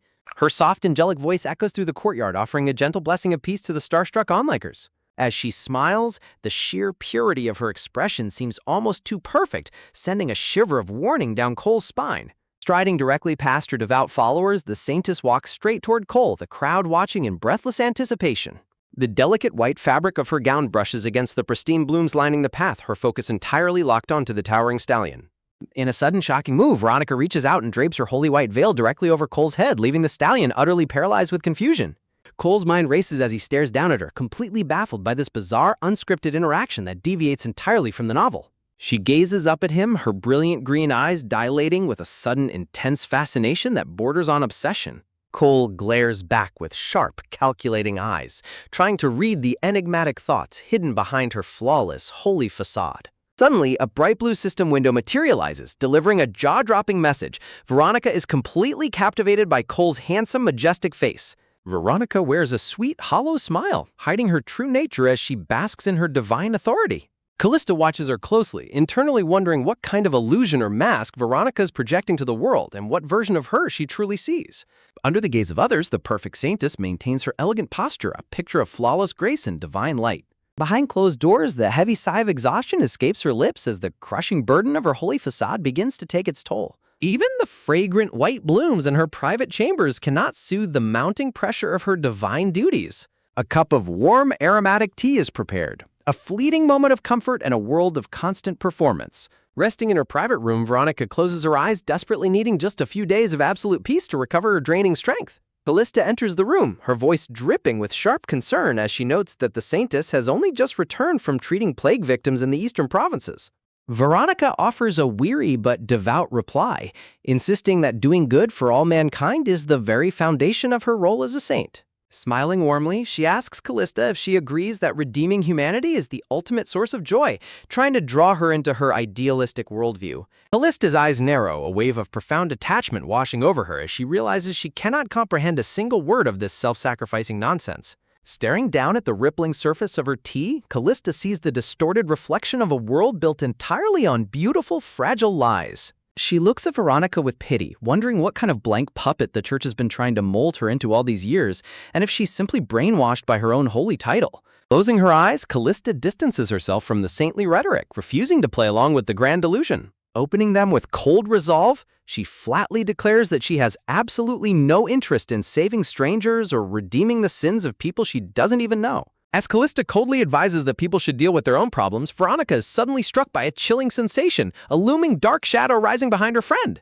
Calista's expression hardens into a mask of pure cynicism, the light of innocence completely draining from her face. Leaning in, she challenges the Saintess directly, asking if she has ever stopped to consider the darker truth behind their world. A suffocating, sinister presence manifests around Calista as she boldly suggests that God might actually be the true source of all the calamities they suffer. The air grows freezing cold, the dark aura intensifying as Callista's blasphemous words echo through the quiet room. She ruthlessly points out that a creator who can abandon or destroy his creations at a whim is no savior, prompting a shocked, horrified gasp of protest from Veronica. Veronica stares in sheer disbelief, her vision swimming and distorting as she tries to comprehend the terrifying entity unfurling before her eyes. Unfazed by her shock, Calista continues, her voice dripping with icy certainty as she prepares to shatter the Saintess's fragile beliefs entirely. Pointing toward the grand stained glass imagery of divine light, she declares that a vengeful God will never forgive her sins, in this life or the next. Looking directly into Veronica's trembling eyes, Calista softly explains that she has accepted this grim reality because that is simply how things have always been. With a chilling, defiant smile, she proclaims that she will only ever place her absolute trust in herself, never in a silent, uncaring deity. Suddenly, the internal system flashes a violent, high-priority warning, registering a massive shift in the spiritual balance of the room. Desperate to save her friend from damnation, Veronica argues back, pleading that God is their true creator and a secure refuge in times of deep trouble. She points to the sacred icons of the eternal holy creator, desperately trying to anchor Calista back to the light. Calista merely listens with a finger pressed to her chin, her golden eyes filled with deep, mocking amusement at the Saintess's desperate defense. The metaphorical hands of time seem to halt as the divine system reminds them that God's omniscience sees every possible future, whether they exist yet or not. The tense silence stretches between the two young women, the beautiful sunny tea room suddenly transformed into a psychological battleground. Taking a deep, trembling breath, Veronica prepares to confess a secret so dangerous and blasphemous that it could tear the entire Holy Empire apart. With wide, brilliant green eyes, she drops a devastating truth bomb. Despite her title, she herself is not a daughter of God. A vision of a crowned skull flashes in the dark, symbolizing a fate that refuses to be bound or controlled by any divine entity. Calista looks on, her gaze sharpening as she recognizes the deep-seated rebellion hidden beneath Veronica's holy exterior. The air grows heavy with a suffocating pinkish static, a crushing weight of heavenly authority threatening to purge the unholy thoughts. But Callista's determination only solidifies, her mind screaming that she has no need for a God who demands blind obedience. Suddenly, a brutal system warning blares, identifying Calista as a highly dangerous individual whose corrupted presence is causing the Saintess' holy reputation to plummet. The spiritual static intensifies, scratching at the edges of reality as the clash of their opposing souls threatens to tear the room apart. Trembling, Veronica demands to know when Calista changed so drastically, horrified by the twisted, dark mindset that has taken root inside her. A sudden, explosive surge of spiritual energy erupts, triggering a volatile reaction within the sacred space. As the system attempts to force a purification ritual on Calista, it meets a violent absolute resistance from the dark power dwelling within her. Veronica screams out in sheer panic, pleading with Calista to step away from the encroaching, malevolent shadow before it consumes her entirely. A massive, terrifying skeletal claw of darkness manifests, flatly refusing to undergo purification and clawing its way into physical reality. Calista sneers at the divine authority, coldly telling Veronica to take her self-righteous judgment and use it on some other person because she's had enough. Blinded by tears of panic, Veronica desperately screams that it isn't true, refusing to believe her friend is lost to the dark. The red system warnings flash frantically, screaming about an evil, cursed presence invading the sacred temple grounds and demanding its immediate destruction. But in the center of the swirling dark vortex, Calista looks back with a single mocking eye, pitying the Saintess as nothing more than a beautiful, tragic fool.